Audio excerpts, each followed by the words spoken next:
3 weeks had passed since I started dating Finley. He was 41, wealthy, and charming in his own naive way.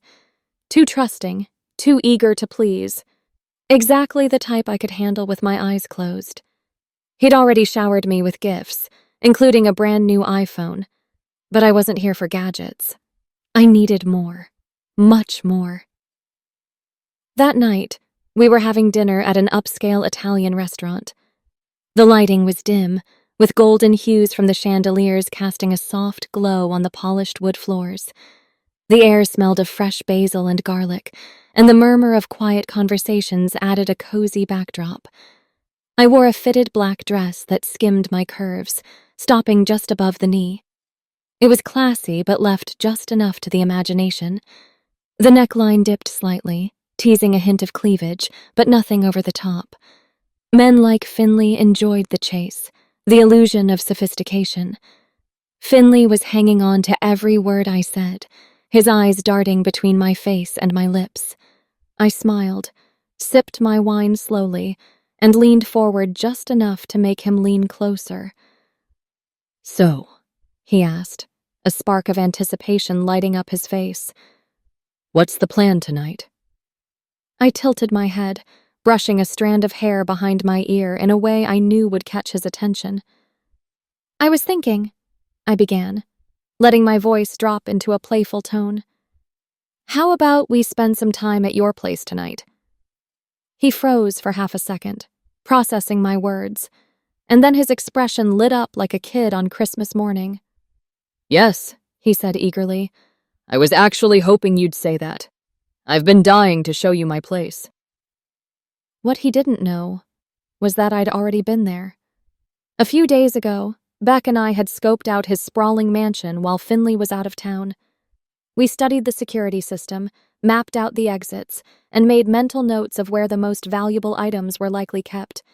Finley had no idea. "Perfect," I replied, my smile wide and genuine, or at least it seemed genuine. "I'm so excited." Dinner couldn't end fast enough for him.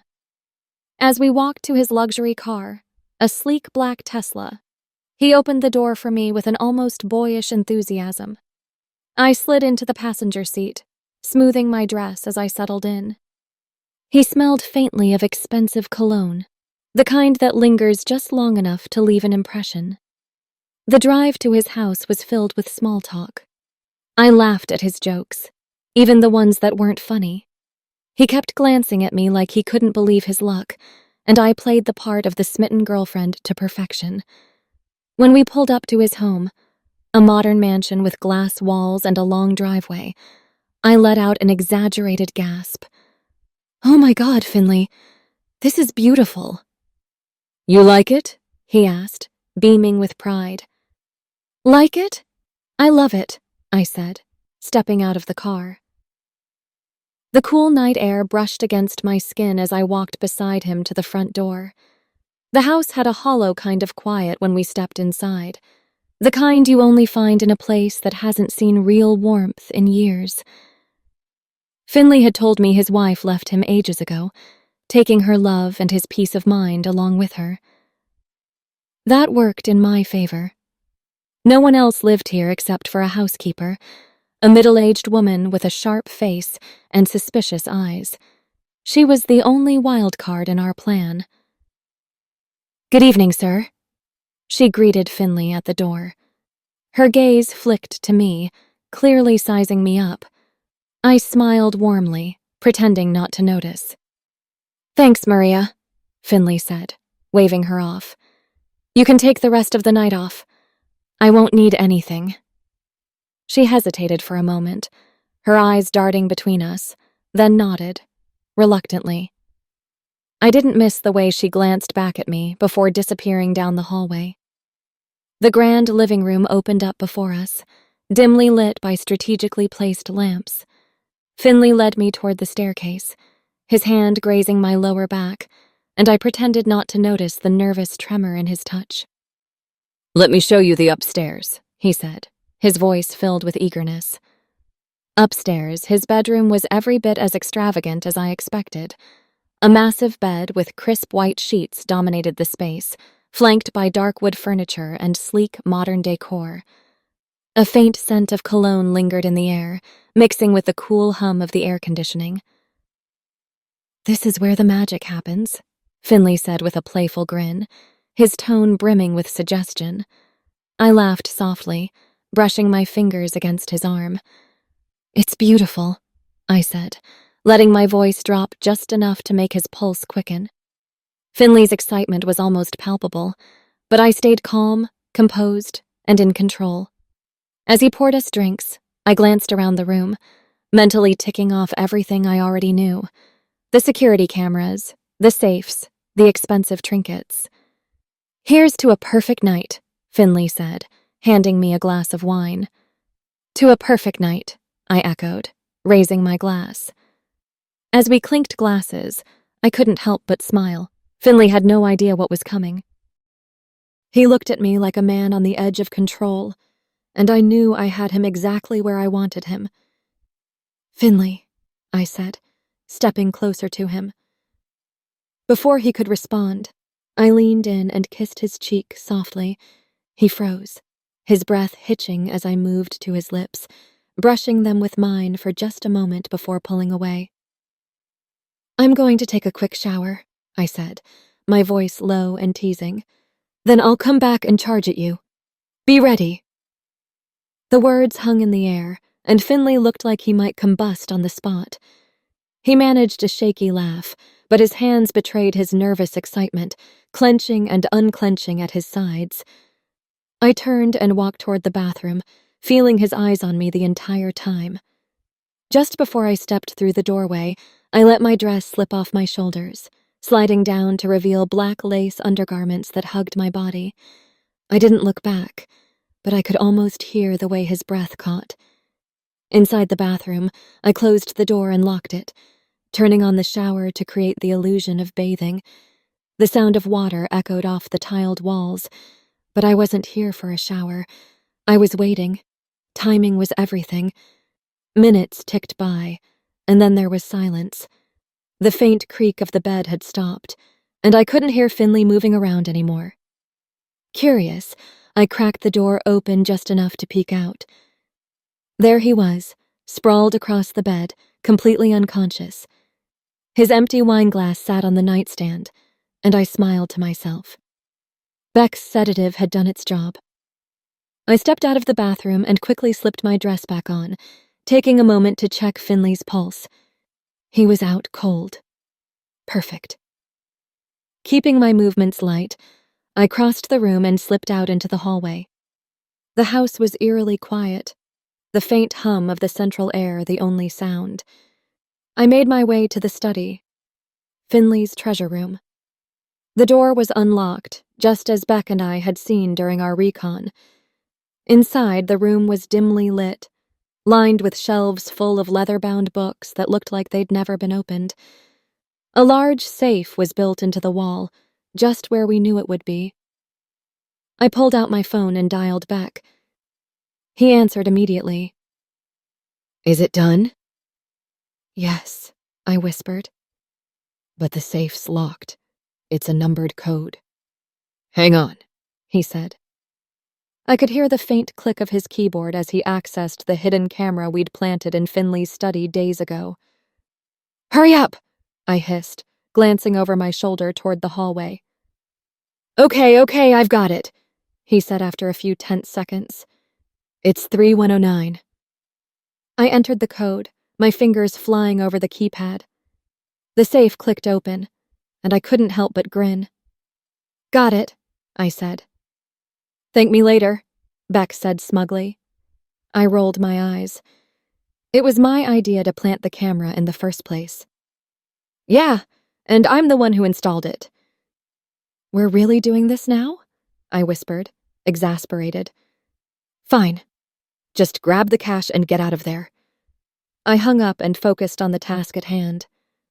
Inside the safe was a stack of cash thick enough to make my heart skip a beat. I stuffed it into my bag, then closed the safe and reset the lock. No loose ends. I slipped out through the nearest window, landing softly in the bushes below. Beck was waiting, crouched low and motioning for me to hurry. Just as I started toward him, a voice called out behind me. "Madam, is everything all right?" It was the housekeeper. I didn't answer. Beck and I took off running, the sound of our footsteps muffled by the damp grass. Behind us, I heard the housekeeper shouting and the faint commotion of Finley stirring awake. We reached Beck's car and threw ourselves inside. I slid into the driver's seat, slamming the door shut as Beck barked, "Go!" Finley emerged from the house, disoriented and furious, but he didn't think to grab his car. As I pulled away, I glanced in the rearview mirror and saw him standing there, shaking his fist in the air like a cartoon villain. "Goodbye, grandfather," I muttered under my breath, a smirk tugging at my lips. The lights of the mansion faded behind us as we sped into the night. A few minutes later, I spotted flashing blue lights in the distance, police cars racing toward Finley's house. But by then, we were already deep into the forest. We parked the car in a secluded spot and climbed out, leaving it behind. As we disappeared into the shadows, I couldn't help but laugh. "Another one bites the dust," Beck said, grinning. I shook my head, still catching my breath. On to the next. The night was ours, and as always, we had won. The forest was silent except for the rustle of leaves under our feet as Beck and I transformed into our true forms. My body shifted effortlessly, skin fading to pale, my nails sharpening, fangs sliding into place. I tied the bag securely to my back, a slight smirk curling my lips. Beside me, Beck's body contorted, his muscles rippling as fur sprouted along his limbs. His sharp claws extended, and his golden eyes glowed faintly in the moonlight. "Ready?" I asked, glancing at him. He huffed a low growl and nodded once before bounding ahead. We moved like shadows through the night, the world blurring past us in streaks of black and gray. Trees whipped by as we ran with inhuman speed, the weight of the bag almost unnoticeable against my back. The city lights in the distance began to appear, faint at first, then brighter as we closed the gap. When the first street lights came into view, we slowed to a stop behind a cluster of abandoned buildings. I glanced at Beck as I shifted back into human form, brushing down my dress and smoothing my hair. He followed suit, transforming with a low grunt as his fur melted back into skin. We walked into the city like nothing had happened, two ordinary people carrying no trace of the creatures we'd just been. The hotel I booked was modest but clean, the kind of place where no one asked questions. As soon as we stepped inside the room, I tossed the bag onto the bed and unzipped it. The crisp smell of cash hit me as I pulled out the bundles of bills and started counting. 1, 2, 3. Beck leaned casually against the doorframe, watching me with an amused expression. "You counting every dollar?" "Damn right I am," I replied, not looking up. By the time I finished, the total was $10K. I couldn't help but grin, holding up a bundle in triumph. "Not bad for one night's work," I said, placing the money back into the bag. Beck smiled, the corner of his mouth quirking up in that way that always made him look like he was hiding something. "We make a good team." "Don't I know it?" I said, grabbing my purse. "I'm getting a drink. You head to the bank and deposit this, half in your account, half in mine." "On it." Beck picked up the bag, slinging it over his shoulder. As he left, I poured myself a whiskey from the minibar and sank into the room's only armchair. The amber liquid burned just enough to keep me grounded, but my mind was already spinning with thoughts of our next move. When Beck returned, he had that easy confidence about him, like nothing could touch him. He dropped the empty bag on the bed and plopped onto the armrest of my chair. "It's done," he said. Then he added, "But what if Finley gives your bank details to the cops?" I sipped my drink and shrugged. "Let him try." I've got fake accounts for days. I even smashed the phone I used to call him. And the flat I showed him? Rented under a fake name. There's no trail. Beck let out a low whistle. You're something else, Sharon. That's my influence on you. I tilted my head and smirked. Oh, please. I've always been better at this than you. He chuckled, raising his hands in surrender. Fair point. I leaned back, the alcohol warming my chest. I think we should move to another city, somewhere far. I don't want to risk staying too close. Beck nodded. I'm with you on that. Tomorrow morning? Tomorrow morning, I agreed. There was a moment of silence, a comfortable kind, as we both let the weight of the night settle. Then I stood and crossed the room, stopping just inches from him. He looked up at me, his expression unreadable. I leaned down and kissed him softly. His lips were warm, firm but inviting, and he kissed me back without hesitation. When I pulled away, I said, Beck, I love you. He stared at me, his brows knitting together in surprise. Really? I don't think so. That hit like a slap. What do you mean by that? I asked, trying to keep my voice steady. We agreed this was about living our lives, enjoying the moment. No strings. I crossed my arms. Maybe it started that way, but why can't we have more? We're good together. We could get married, start fresh, live like normal people. He leaned back, studying me. We'll talk about it later, he said, brushing it off. I sighed, frustrated, as he grabbed a towel and headed for the bathroom. I'm taking a shower. Fine, I said, sitting on the edge of the bed. Minutes turned into nearly an hour, and by the time he came out, I was lying down, staring at the ceiling. When he climbed into bed, I turned to him. Come here, I said, my voice softer now. He hesitated, but I kissed him. He kissed me back, slow and deliberate, his lips firm yet teasing. Then his tongue slipped past mine, exploring with a sensual confidence that made my breath hitch. My fingers reached for the first button of my shirt, undoing it with deliberate slowness. I guided his head to my neck, tilting it slightly to give him access. His lips met my skin, warm and insistent, as he kissed a trail down to my collarbone. Beck's hand slid to the next button, his touch careful yet eager.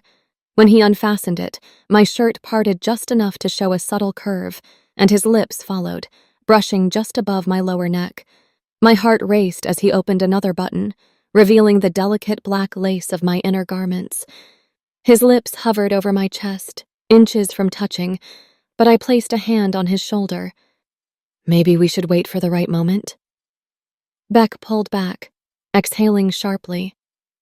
You're killing me, he muttered, his frustration clear. Beck said, You want marriage. His voice was rude. I bit my lip. If you don't want marriage, just say so.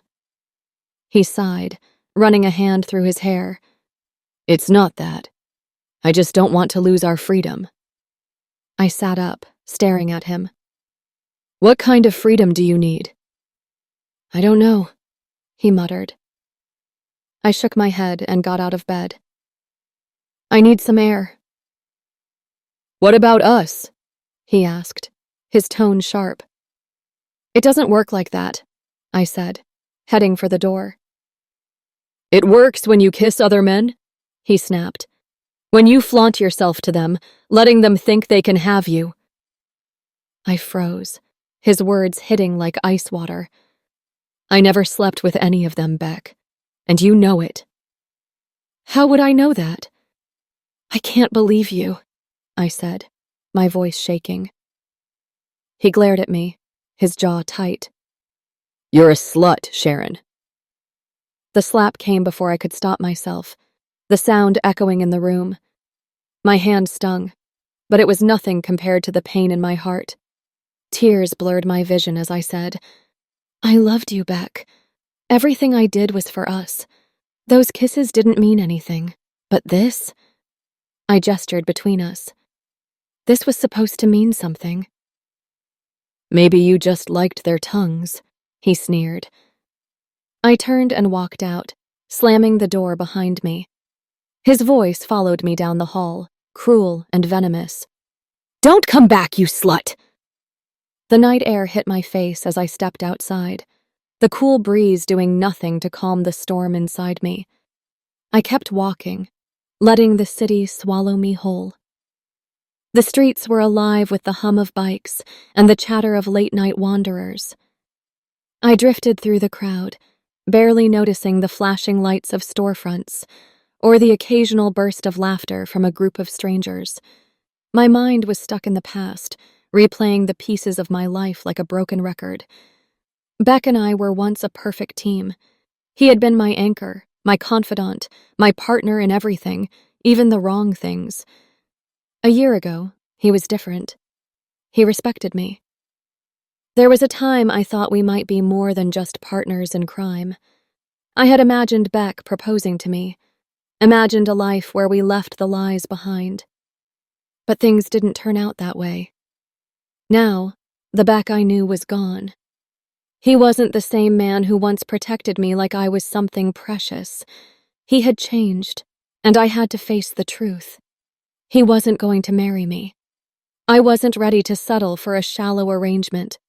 I wanted love, real love, and that dream felt like it was slipping further out of reach. Lost in thought, I almost didn't see the car until the blinding headlights caught me. A screech of tires cut through the noise, but it was too late. The car clipped me at a low speed, and I hit the pavement. The world tilted as I lay there, struggling to process what had just happened. My body ached, but I wasn't seriously hurt. A faint voice in my mind told me to move, but I couldn't. Footsteps approached, and I forced my eyes open just enough to see a figure rushing toward me. Hey, I whispered, barely able to speak. The next thing I knew, darkness swallowed me whole. When I opened my eyes, I wasn't on the street anymore.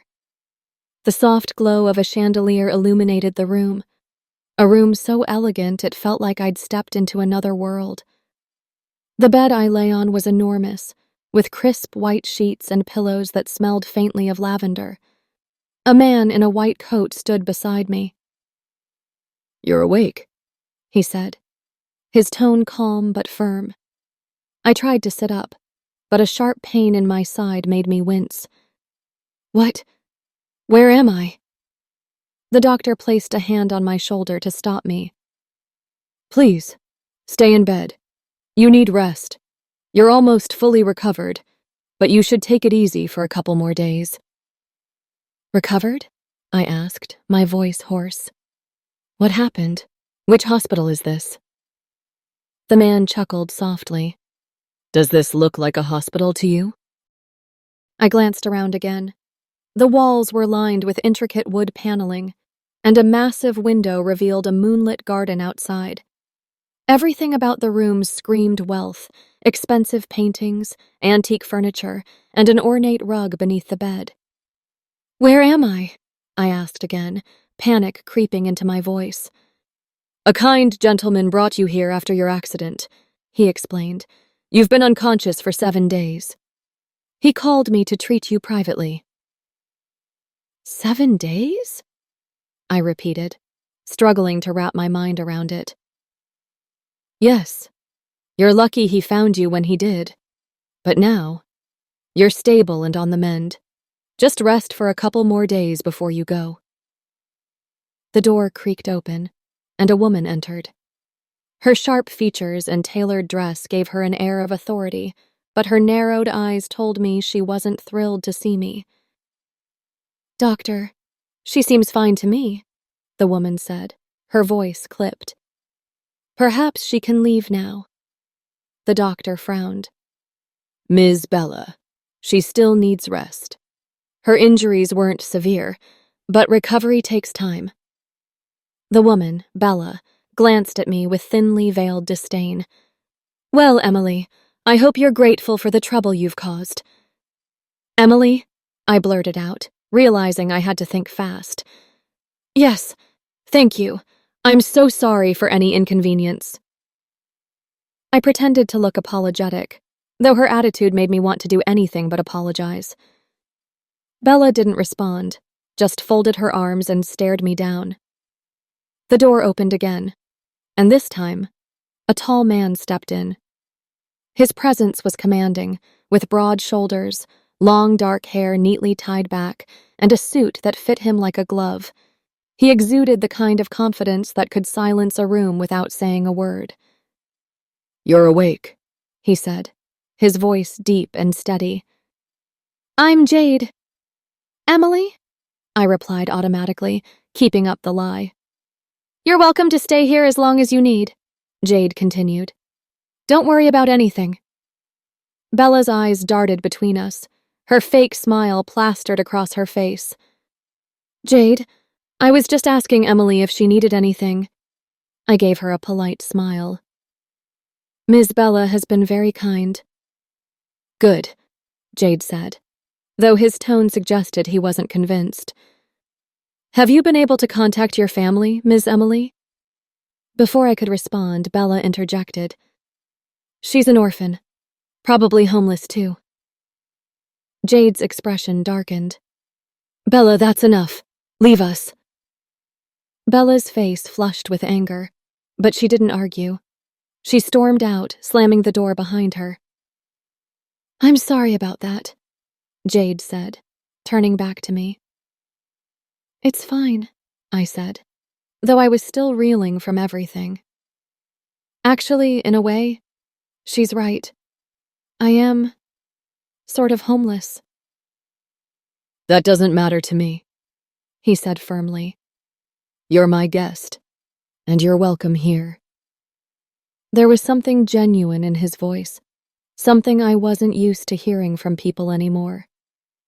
"Thank you," I said quietly. He gave me a small nod and gestured toward the door. "The housekeeper will bring you dinner shortly. For now, rest. You've been through a lot." As he left, I couldn't help but wonder who this man really was, and why he cared so much about a stranger like me. After Jade left, I sat on the edge of the bed, my mind restless. The soft mattress and silky sheets couldn't ease the unease settling over me. Something about this place felt strange. Not bad, just strange. Once the house grew quiet, I locked the door and started pacing the room. My eyes wandered to the expensive furniture, the chandelier casting soft light on the marbled floors, and the fine curtains swaying gently in the breeze from a partially open window. Everything screamed wealth. Jade wasn't just rich, he was obscenely rich. The thought crossed my mind. Maybe I could loot him. I shook my head immediately. Jade had saved my life, given me a place to recover, and treated me like a guest. Even I wasn't cold-hearted enough to betray someone like that. Still, the idea lingered in the back of my mind, like an itch I couldn't scratch. A large portrait on the wall caught my attention. It was a family photo, elegant and poised, with a woman and a man seated in the center, and two younger figures standing behind them. One of them was unmistakably Jade, but he looked much younger, maybe a teenager. His face still had the same sharp lines, but there was an innocence in his eyes, something softer than the man I'd met. I reached for my phone and dialed Beck's number, but it rang endlessly before going to voicemail. I muttered under my breath, annoyed. Beck was always available, except, it seemed, when I needed him. I tossed the phone on the bed and sighed. This place was making me overthink everything. I was trying to decide whether to stay or leave when a knock interrupted my thoughts. "Ma'am?" a soft voice called from the other side. "It's the housekeeper. I've brought your dinner. I'll leave it on the table here. Let me know if you need anything." I opened the door just enough to catch a glimpse of her retreating figure. "Thanks," I said quickly, and she disappeared down the hallway. The aroma of the meal drew me in. Roasted chicken, buttery mashed potatoes, and vegetables cooked to perfection. A rich chocolate dessert sat to the side, promising a sweet ending. As I ate, I couldn't help but marvel at the taste. Everything was perfect, like it had been prepared by a master chef. But then I noticed something odd. One of the tissue papers was folded differently, almost like someone had deliberately creased it. Curious, I picked it up and unfolded it. Written in a hurried scrawl were the words, "Get the hell out of here. This place is not safe. Bella." I froze. Bella. Why would she warn me? Was she trying to scare me? Or was she genuinely concerned? Or maybe she just wanted me gone, jealous that Jade was showing me kindness. Either way, her words stuck in my mind. Before I could dwell on it, a blur of movement caught my eye outside the window. Something, or someone, rushed past so fast that I barely caught it.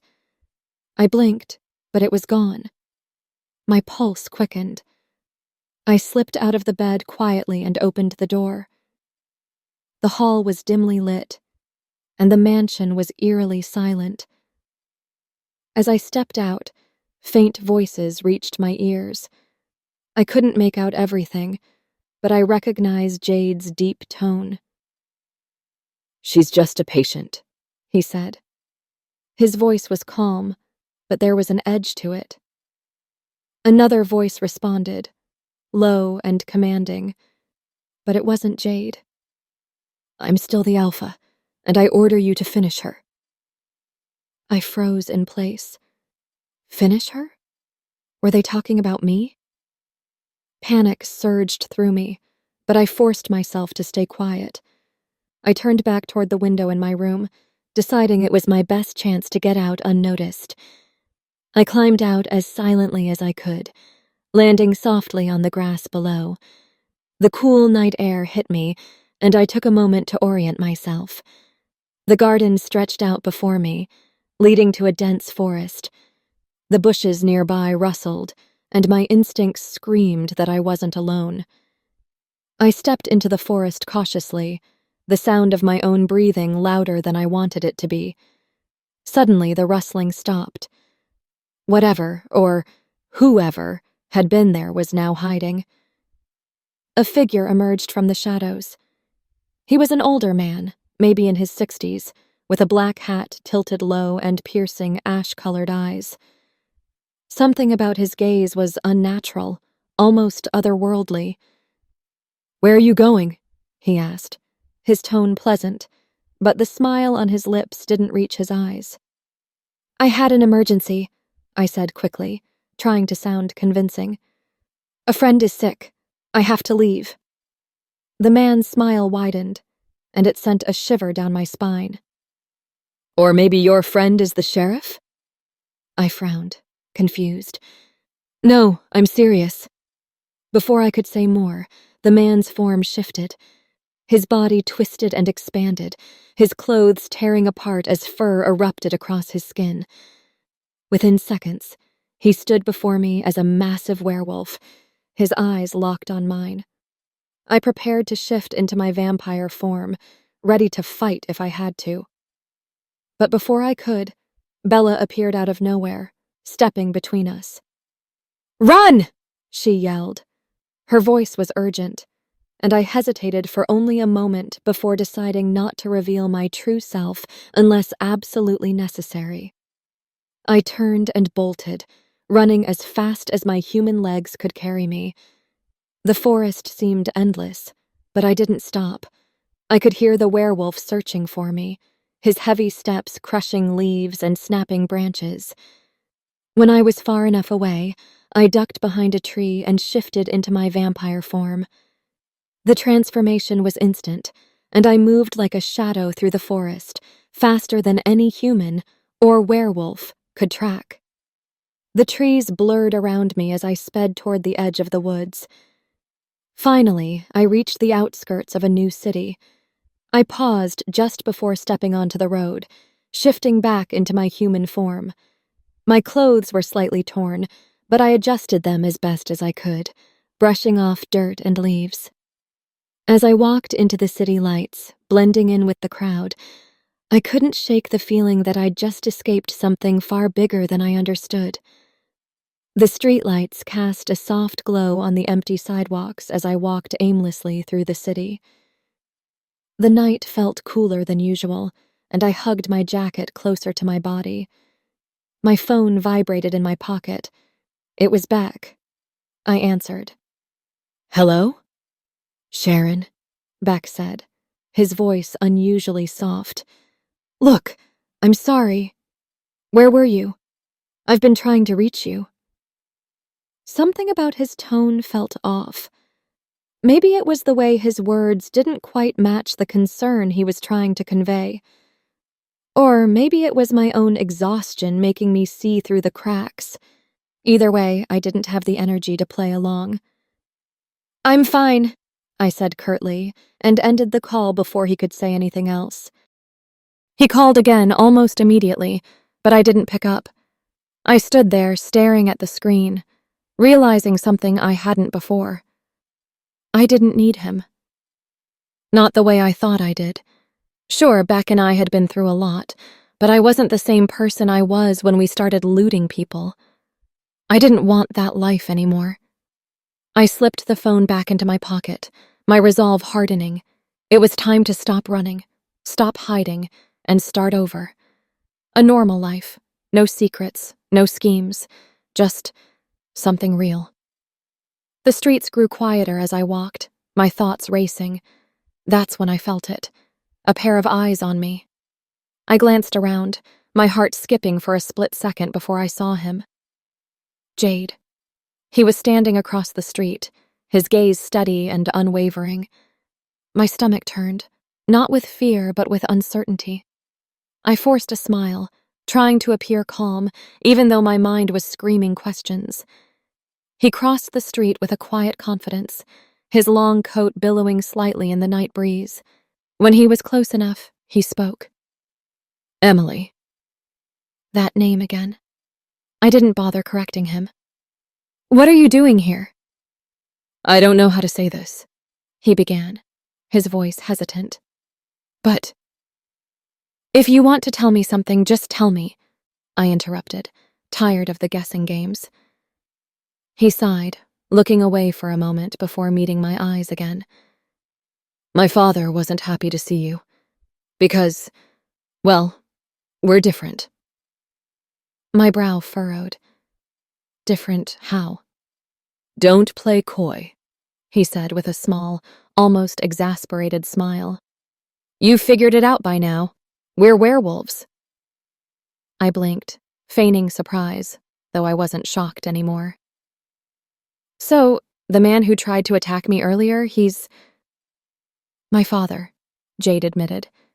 "And this is the first time he's ever tried to harm someone innocent. I don't know what's gotten into him." His words hung in the air for a moment, heavy with unspoken tension. "Why are you here?" I asked finally. He hesitated before answering. "My father ordered me to follow you. He wants me to bring you back to him so he can do whatever he plans to do." "So?" I tilted my head, challenging him. "What are you waiting for?" "I don't want to hurt you," he said firmly. "You're innocent. If you promise me you won't tell anyone about my family's secret, then we can move on. My father doesn't need to know anything else." I thought about it for a moment, then shrugged. Why would I tell anyone? I don't have friends or family to share secrets with. And honestly, whether you're werewolves or something else doesn't matter to me. It's your life, not mine. Jade's shoulders relaxed slightly, though his expression remained serious. "That's good. But I still have to keep an eye on you for a while, to be sure." "As you wish," I said, my tone neutral. "And thank you for helping me earlier. That was kind of you. If you see Bella, tell her I appreciate what she did too." He nodded. though he didn't smile. Take care, Emily. See you around. I watched him walk away, his figure disappearing into the night. My phone buzzed again. Beck. I stared at the screen for a long moment before silencing it. I knew why he was calling. He'd found another target, another rich man or woman to swindle, and needed my help. But I was done. Beck didn't love me, and I wasn't going to let myself be a part of his schemes anymore. As I wandered, my eyes caught a notice board lit by a nearby street lamp. A paper pinned to it read, "Female staff needed at restaurant. Apply in person." There was an address at the bottom. I smiled to myself. It wasn't glamorous, but it was a start. The restaurant was small but bustling when I arrived. The scent of grilled food and freshly baked bread filled the air, and the sound of plates clinking and conversations humming made it feel warm and inviting. I approached the manager, a middle-aged man with kind eyes and a no-nonsense demeanor. "I saw the job posting," I said. "Are you still hiring?" He looked me over briefly before nodding. We are. The pay isn't much, but if you're willing to work hard, the job's yours. "I'll take it," I said without hesitation. From that moment, I threw myself into the work. I wiped tables, carried trays, and greeted customers with a smile. It felt good, honest, simple, and real. The manager seemed pleased with my dedication, and for the first time in a long while, I felt like I was doing something meaningful. As the night wore on and the restaurant prepared to close, I approached the manager. "Is there anywhere nearby where staff can sleep?" I asked, trying to keep my voice steady. He looked at me apologetically. Sorry, no. We don't have accommodations for staff here. I felt a pang of disappointment but forced myself to smile. "That's okay. Thanks anyway." I had noticed earlier that some of the female staff had slipped into a small back room, likely to rest. But I understood. Being new meant earning trust first. Stepping outside, the cold night air hit me like a reminder of how alone I was. For the first time in years, I didn't have Beck's safety net or a plan. My pockets were empty except for my phone. Then I remembered. Beck had transferred some money into my bank account a few weeks ago. I exhaled, a small sense of relief washing over me. I could rent a small room with a kitchen and bathroom, something modest but mine. But that was a problem for the morning. I wandered until I found a public park with a wooden bench under a tree. The night sky stretched out above me, stars scattered like tiny pinpricks of light. I sat down, pulling my jacket tighter around me. The city felt quiet, almost peaceful, but I couldn't shake the feeling that this was just the calm before the storm. For now, though, it was enough. I rested my head back, closed my eyes, and let the soft rustle of the leaves lull me into a sense of calm. But it was too cold. My stomach growled, reminding me I hadn't eaten in hours. The idea of a hot meal tugged at me as I glanced around the park. A small vendor cart down the street caught my eye, its faint light glowing like a beacon. I was about to stand when a voice interrupted my thoughts. "Why don't you come with me?" I turned my head sharply, startled. Jade stood there, hands casually tucked into his coat pockets, his face calm but watchful. His dark eyes glinted under the street lamp, as if they held a secret I wasn't privy to. "Jade?" I said, confused. "Are you still following me?" He gave a slight shrug. "I told you I have to keep an eye on you." There was no apology in his tone, just a matter-of-factness that left little room for argument. "What did you just say?" I asked, narrowing my eyes. He tilted his head, a small smile tugging at the corner of his lips. "Why don't you stay in my flat?" My eyebrows shot up. "You have a flat in this city, too?" Jade chuckled softly, his breath visible in the cold night air. "No, I was joking, but I did rent one for you." "For me?" I asked, my voice rising slightly in surprise. Yes, for you. His calmness irritated me more than it should have. That's thoughtful, but I don't need it. I can rent a flat on my own, I said firmly, crossing my arms. Jade's smile didn't falter. I know you can, but earlier you looked a little out of sorts, so I thought I'd help. I didn't let him finish. Out of sorts? I cut in, my tone sharp. I'm not messed up, Jade.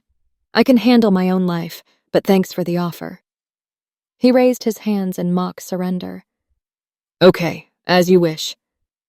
Before leaving, he slipped a small piece of paper into my hand. Here's my number, just in case. And just like that, he turned and walked away. I watched him for a moment, his figure blending into the shadows. Something about him was both infuriating and strangely reassuring, like he knew more than he let on. I shook off the thought and made my way to the small restaurant I'd passed earlier. The warm interior was a welcome contrast to the biting cold outside. I ordered a simple dinner, bread, soup, and tea, and savored every bite, letting the warmth of the food fill me. The hours ticked by as I lingered in the restaurant, unwilling to step back into the cold. I watched other diners come and go, their laughter and conversations creating a comforting background noise. When the staff began cleaning up, I knew it was time to leave. The streets were quieter now, the air even colder than before. My breath came out in puffs as I walked back to the park. The same wooden chair from earlier waited for me, its surface cold against my hands as I sat down. I pulled my jacket tighter around me, but it wasn't enough. The chill seeped through my clothes, settling deep in my bones. My mind wandered. For a fleeting moment, I considered calling Beck. Maybe he was in this city, maybe he'd help despite everything. But the thought dissolved as quickly as it came. No. Beck had made it clear how little I mattered to him. I wasn't going back to him, not after the way he'd treated me. I wasn't some backup plan or a pawn in his schemes. A gust of wind made me shiver, and I rubbed my hands together for warmth. My fingers felt stiff, almost numb. The park was eerily quiet now, the kind of silence that made you feel even more alone. I leaned back against the chair, staring up at the sky. The stars looked distant tonight, as if they were keeping their secrets to themselves. I tried to close my eyes, but the cold wouldn't let me rest. Sleep teased the edges of my mind, just out of reach. My body craved the comfort of warmth and shelter, but for now, all I had was this chair and the endless night ahead. The cold was unbearable now, wrapping around me like an uninvited guest that refused to leave. My fingers trembled as I reached for my phone. I hesitated, staring at Jade's number. Why was I doing this? I barely knew him, yet a strange sense of trust nudged me forward. I dialed. The phone barely rang before his voice came through, warm and steady. Finally, he said, amusement evident in his tone. Okay, just turn around. I froze, confused. Slowly, I turned, and there he was, standing just a few steps away, his hands in his coat pockets and a calm expression on his face. The street lamp above him cast a soft glow, making him look almost otherworldly. I walked over, feeling both embarrassed and curious. Are you, following me or something? I asked with a small smile, trying to lighten the moment. He smiled back, the corners of his lips curving upward in that effortless way that made him hard to read. Maybe, he replied playfully. Then, with a gentle gesture, he added, Come with me. Without another word, we began walking. His strides were unhurried, and mine matched his pace, though I couldn't help but glance at him occasionally, wondering what his deal was. Within minutes, we reached a flat. It was a simple, 2-story building, Nothing extravagant, but it had a charm to it. Jade opened the door and stepped inside, holding it open for me. I hesitated at the threshold. Something about being alone with him in a flat didn't sit well with me. My mind ran through scenarios, weighing possibilities. But then I reminded myself, I was no damsel in distress. If Jade tried anything, I could handle it. With that thought, I stepped inside. The flat was cozy, with warm lighting and modest furnishings. 2 bedrooms branched off from the main living area, and a medium-sized kitchen was tucked to the side. The faint scent of wood polish lingered in the air, and everything looked clean and well-kept. I turned to Jade, who was leaning casually against the wall, watching me. "So, what's the monthly price?" I asked, breaking the silence. He cleared his throat, as if preparing for a big reveal. "Well, it's $200 a month," he said. Then, after a pause, he added, "But I've already paid for 3 months in advance." His words caught me off guard. I frowned slightly. "Okay, let me transfer you the money," I offered, pulling out my phone. Jade shook his head. "That's all right. Whenever you feel like it. Pay me back then." I looked at him, trying to figure him out. "Thanks, but I have money. I can manage this." "I know," he said simply, his voice calm. "But it's okay, really." I stared at him, unsure of how to respond. There was something so unselfish in his tone that it left me at a loss for words. Finally, I settled on, "Thanks. So, where are you living?" He grinned, his playful side slipping back into the conversation. "Of course, here." "What?" I stepped back, crossing my arms. "No, that is not possible." "Come on," he said with a laugh. "I'm not a bad person." I shot him a skeptical look. "I don't really know you, Jade. Okay, let me get this straight. You saw a lone girl, decided to help her, and now you're expecting to share a flat with her? What's next? Sharing a bed?" Jade's grin faded, replaced by a look of exasperation. "You're crazy," he said, shaking his head. "You know what? I'm leaving. Go to hell." But he didn't sound angry. His voice was light, almost amused, and as he walked out, he closed the door harder than necessary, as if to emphasize his point. I stood there, stunned. The room felt quieter without him, and for a moment, I replayed the conversation in my mind. Maybe I had been too harsh, too quick to judge. But how could I trust him so easily? It wasn't like I had a great track record with trusting people. Still, guilt crept in. He had gone out of his way to help me, and I'd basically accused him of having ulterior motives. I sighed, rubbing my temples. But then I reminded myself, trusting too easily was a luxury I couldn't afford. I walked into one of the bedrooms and set my bag down. The bed looked inviting, its crisp white sheets practically begging me to lie down. As tired as I was, my mind kept spinning. Jade's actions didn't fit into the neat little boxes I like to categorize people in. He wasn't pushy or insistent, but he wasn't entirely selfless either. What was his angle? Pushing the thoughts aside, I changed into a clean shirt and lay down. The bed was soft, and the quiet of the flat felt comforting after the long, chaotic day. My eyes grew heavy as exhaustion finally took over, and just like that, I slipped into sleep, leaving all the questions and doubts for tomorrow. I woke up to the first rays of sunlight creeping through the curtains. The room felt warmer now, a stark contrast to the cold, restless night before. Stretching lazily, I got out of bed and went through my morning routine.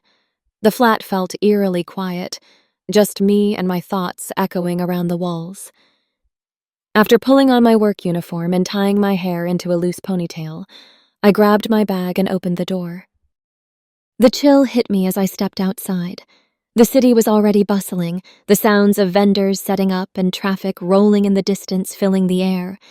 As I walked toward the restaurant where I had started working, something caught my eye. There he was, Jade. He was slouched in that same park chair, his head resting back, his arms crossed tightly over his chest. It looked like he'd spent the night there. I stopped mid-step, my chest tightening as I watched him. His face, so calm and still, was framed by the faint morning light. A part of me felt bad. He didn't have to do this. If he had so much money, why hadn't he just booked a hotel? Why was he staying here? I shook my head and walked on, forcing myself to focus on the day ahead. Jade's choices weren't my responsibility. At the restaurant, I busied myself with work. The day was uneventful, cleaning tables, taking orders, trying to keep the smile plastered on my face. But my mind wouldn't stop wandering, tugged between two names, Jade and Beck. Beck. I still felt the sting of our last conversation. He'd been cruel, dismissive, treating me like a pawn in his little game. Yet for some reason, I couldn't entirely shut the door on the memories we'd shared. And Jade? He was a puzzle I couldn't quite figure out, his intentions as murky as a foggy morning.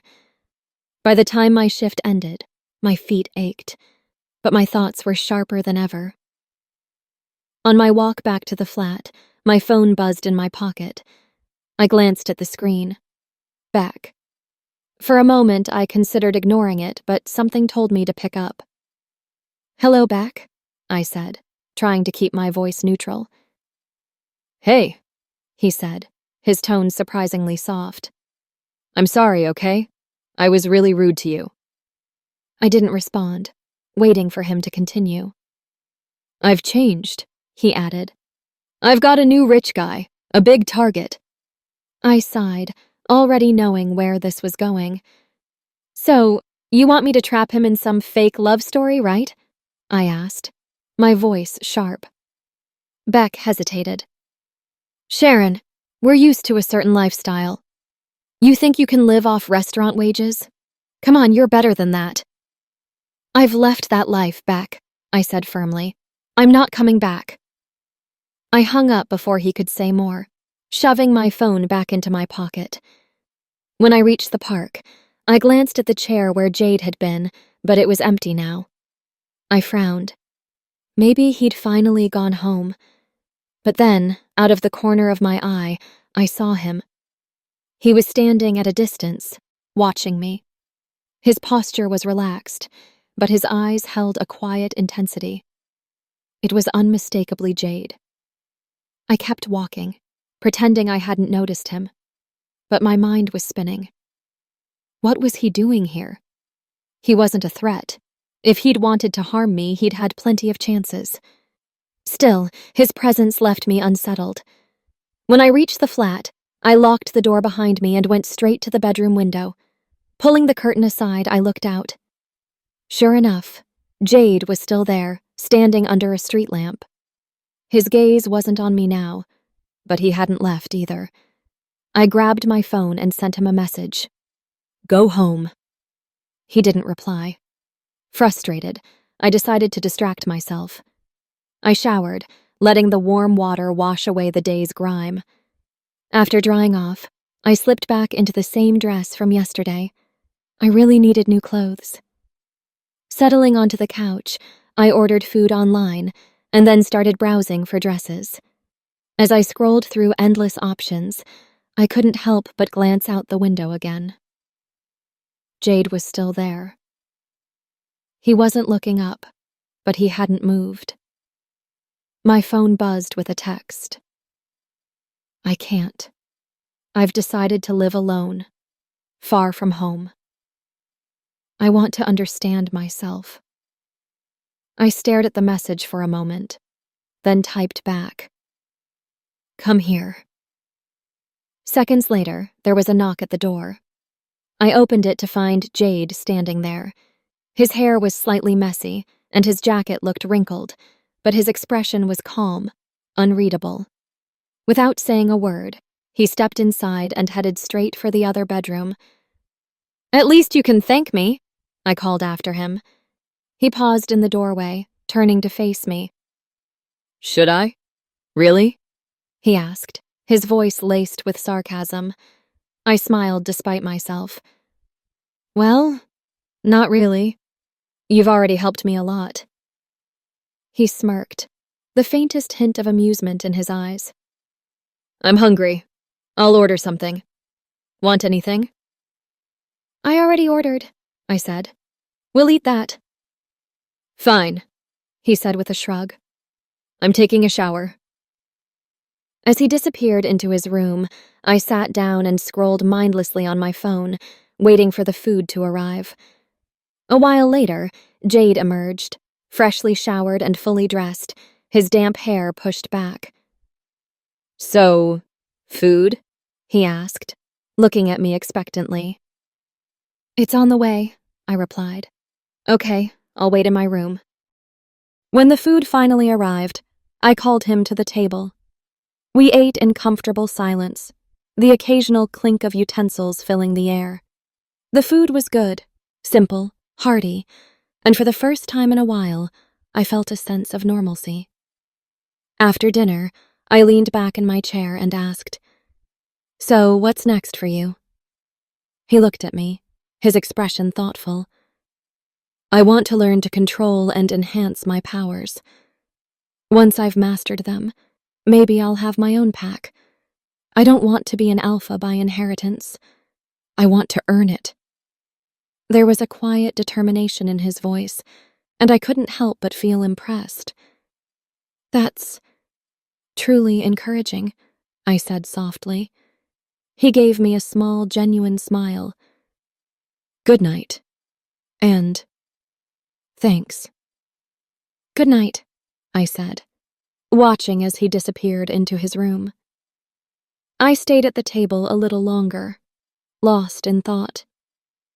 Jade was unlike anyone I'd ever met, driven, mysterious, and oddly kind. Whatever his reasons for being here, one thing was clear. He wasn't going anywhere anytime soon. I woke up to the faint aroma of coffee drifting into my room. For a second, I thought I was dreaming. No one ever made coffee for me. Rubbing the sleep from my eyes, I slipped out of bed and padded to the kitchen. There was Jade, leaning casually against the counter with a steaming mug in his hand. "Good morning," he said, his voice warm and unhurried. "Good morning," I replied, surprised but not unhappy to see him up so early. He handed me a mug of coffee, the steam curling lazily into the air. It wasn't perfect, too much sugar and not enough milk, but I appreciated the effort. We sat together at the small table, the quiet hum of the city outside filling the silence between us. After breakfast, I got ready for work, slipping into my uniform and pulling my hair back. "See you later," I said as I grabbed my bag. "Have a good day," Jade replied, his tone light. The days started falling into a comforting routine. Breakfasts with Jade became a daily thing. He'd sit across from me, always with some sly remark or a story that made me laugh. At work, I found myself looking forward to coming home, knowing he'd be there. Some evenings, he'd surprise me by showing up at the restaurant just as my shift ended. We'd walk back to the flat together, the streets alive with the glow of streetlights and the chatter of the city. He'd talk about his day, his plans, his thoughts, and I found myself opening up to him in ways I hadn't with anyone else. Jade had a way of making everything seem lighter, like the weight I'd been carrying for years didn't matter when he was around, and I couldn't ignore the little things he did, pulling out a chair for me, remembering how I liked my coffee, or cracking a joke just when I needed it. It didn't take a genius to figure out he was trying to impress me, but there was something genuine about it. He wasn't flashy or over the top, just sincere. One morning over breakfast, he brought up something unexpected. I've been thinking, He said, stirring his coffee absent-mindedly. maybe I should get a job. I raised an eyebrow. You? A job? Aren't you rich enough to retire 10 times over? He chuckled, a deep, warm sound. Probably, but I want to be independent, like you. I couldn't help but smile. Independent, huh? Or is this just an excuse to follow me around? Maybe both, He admitted, grinning. So, should I apply where you work? If you say so, I said, shaking my head. Jade was becoming a constant in my life. I didn't want to admit it out loud, but I was starting to need him, like he'd slipped into a space I hadn't realized was empty. Still, I kept my guard up. I knew he liked me, but I needed to know him better before I let myself fall. One evening, as I was walking back from work, a group of men loitering near the corner started making noise. I ignored them, keeping my eyes on the path ahead, but their voices grew louder. "Hey, sweetheart!" one of them called. "Where are you going in such a hurry?" I clenched my fists, fighting the urge to turn around. I didn't want to cause a scene. Another voice piped up. What's your price, baby? That was it. My blood boiled, and I could feel the familiar pull of my vampire instincts creeping in. My teeth began to shift, my vision sharpening, but before I could fully transform, a shadow darted past me. Jade. He moved so fast I barely had time to process it. His fist connected with the man's face, the sound sharp and final. Back off, Jade growled, his voice low and dangerous. The other men surrounded him, their faces twisted with anger. Jade didn't flinch. Instead, he turned and sprinted into the bushes nearby. The men chased after him, laughing like they thought it was a game. Seconds later, Jade reappeared, but not in the form I'd expected. His clothes were gone, replaced by sleek black fur, his wolf form towering and menacing. He lunged at the group, snarling. They scattered like leaves in the wind, their cocky bravado crumbling as they fled. I stood there, watching the chaos unfold, a small smile tugging at my lips. Jade wasn't just protecting me, he was making a statement. Once the men were gone, he retreated to the bushes and emerged moments later, human again. He walked toward me, brushing a few leaves off his jacket. "I was about to call you," I said, feigning innocence. I know, He replied. but you could have handled them yourself. "No, really. How would I have managed?" I teased. He smirked but didn't take the bait. "It seemed like you didn't want to show your real form. So I stepped in." I paused, narrowing my eyes at him. "What are you talking about?" I saw it, he said simply. your teeth. They started to change when those idiots were bothering you. I felt my stomach drop, but I kept my face calm. "So what now?" Nothing, he said with a shrug. let's go home. "That's it?" I asked, surprised. "It doesn't matter to you?" He turned to face me, his expression soft. "I respect you. I know you must have your reasons for not telling me. It's okay. You don't know me that well yet, but I want us to fix that. I want to know you better." His words caught me off guard. He wasn't angry or scared, just understanding. "Wait," I said, stopping in my tracks. "If you knew I could handle it, why did you transform?" Because I could see you didn't want to, he said simply. For a moment, we stood there, the street lamp casting a warm glow around us. Then, without saying a word, he reached out and took my hand. His grip was firm, steady, like he was grounding me in that moment. We walked the rest of the way in silence, the tension of the evening fading with each step.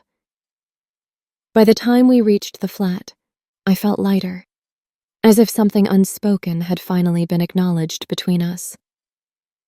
Jade let go of my hand as we reached the door, his touch lingering just a second longer than necessary. "Good night, Emily," he said, his voice low. "Good night," I replied, watching as he disappeared into his room. I lay awake that night, staring at the ceiling. For the first time in years, I felt safe, not because I could protect myself, but because someone else wanted to protect me too. It had been a peaceful week, almost too peaceful, like a dream I didn't want to wake up from. Jade and I had fallen into a rhythm that felt effortless. Work, walks, late-night talks. I'd even started smiling more, something I hadn't done freely in years. That evening, we left the restaurant after my shift. The streetlights were just flickering on, their warm glow bouncing off the cobblestone streets. Jade walked beside me, hands casually tucked into the pockets of his dark jacket. He was talking about a new book he'd started reading, his voice easy and relaxed. Then I saw him. He was leaning against the lamppost just a few feet from the restaurant entrance, tall, broad-shouldered, with that familiar cocky posture I'd hoped never to see again. Beck. My stomach clenched, and I immediately looked away, gripping my bag tighter. I quickened my pace, hoping he'd take the hint and stay where he was. But Beck had never been one to respect boundaries. "Hey!" His voice cut through the air like a sharp blade. I kept walking. "Wait!" Jade stopped, confused, and turned to face him. "Excuse me?" Beck brushed past him, his focus entirely on me. "I wasn't talking to you, sir. She's my sister." I stopped and spun around, my blood simmering. "Beck, what are you doing here? Don't you dare talk to me!" He stepped closer, his expression twisting between anger and desperation. "I've been looking for you for days. You weren't answering my calls. I was worried." "Worried?" I almost laughed. "You don't get to act like you care about me. Just leave." "Please," he said, his voice softening. "Please, let's just talk." "Go!"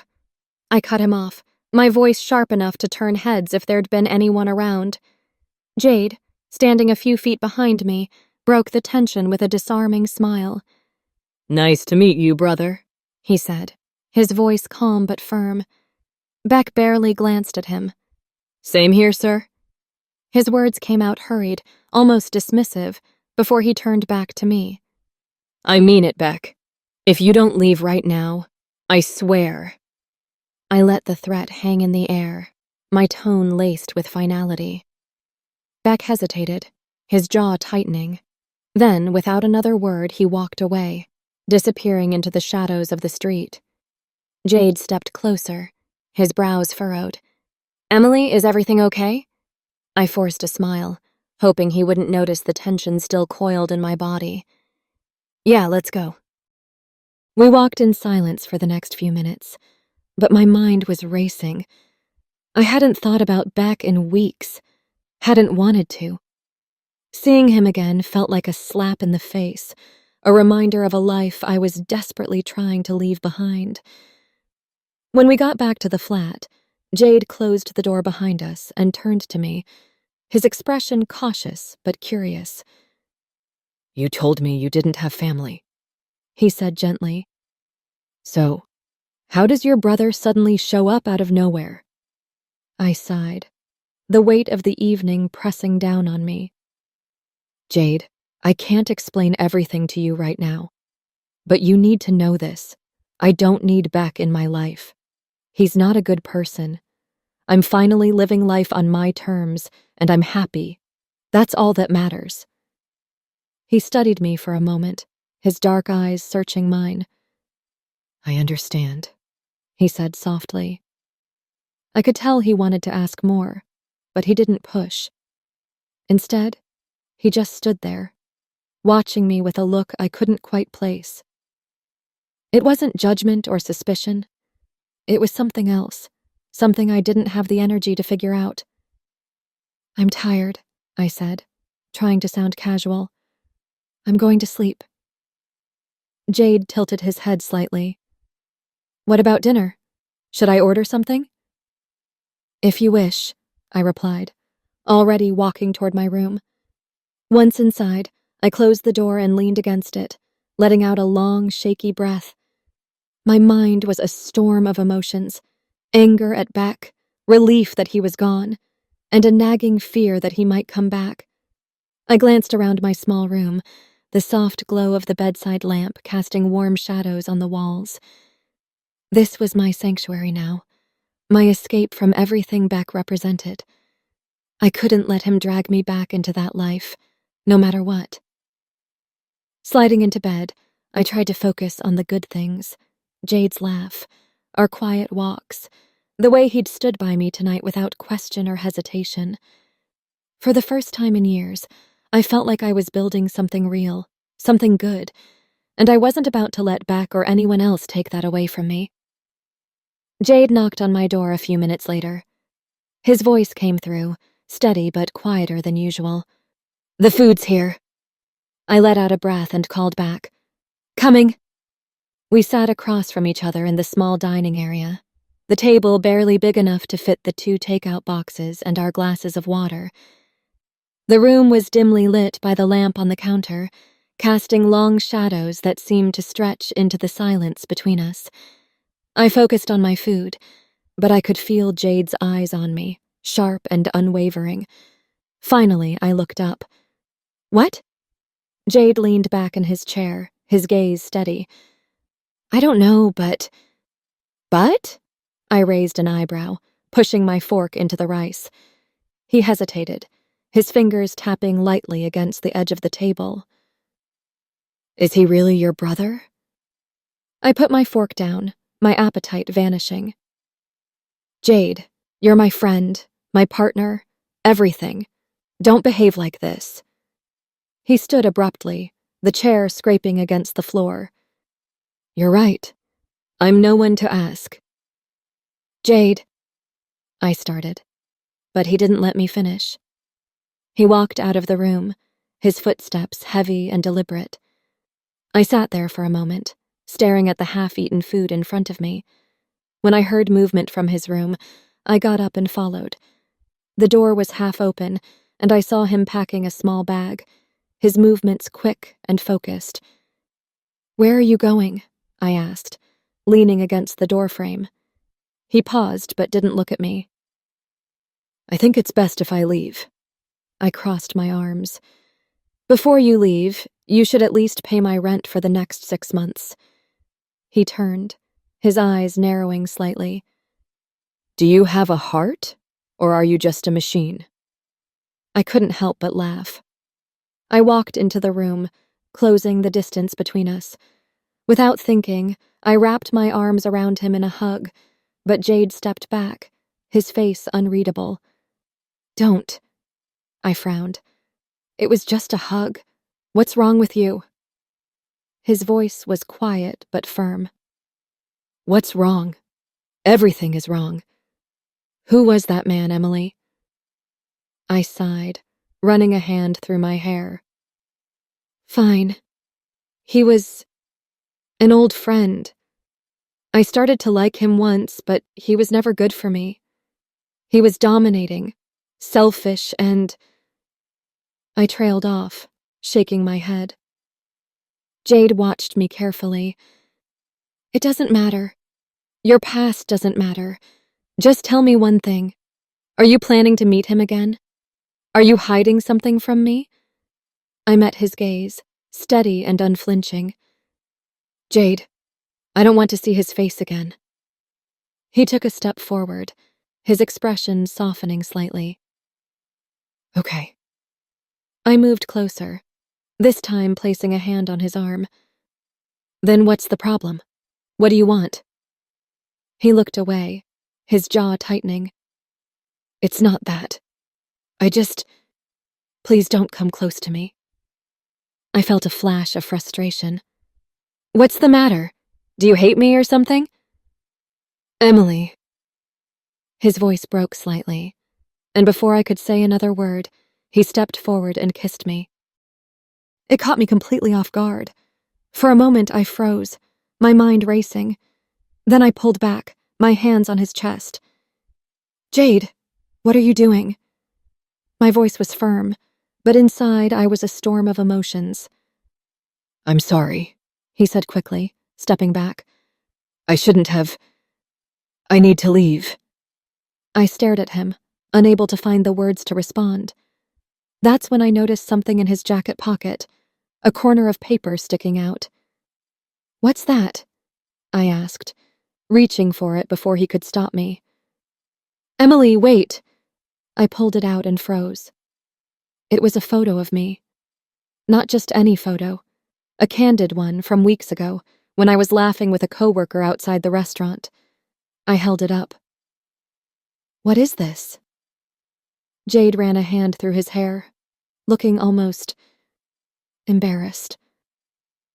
I can't explain. You have to, I said, my voice sharper than I intended. Why are you carrying a photo of me? And how dare you kiss me like that? He looked at me, his face conflicted. You were different, Emily. From the first day I saw you, I couldn't take my eyes off you. I was drawn to you. I didn't plan this, I swear. It just happened. I love you. I stared at him, stunned. You what? I know it doesn't make sense, he said quickly. We've only known each other for 2 months, but I can't help it.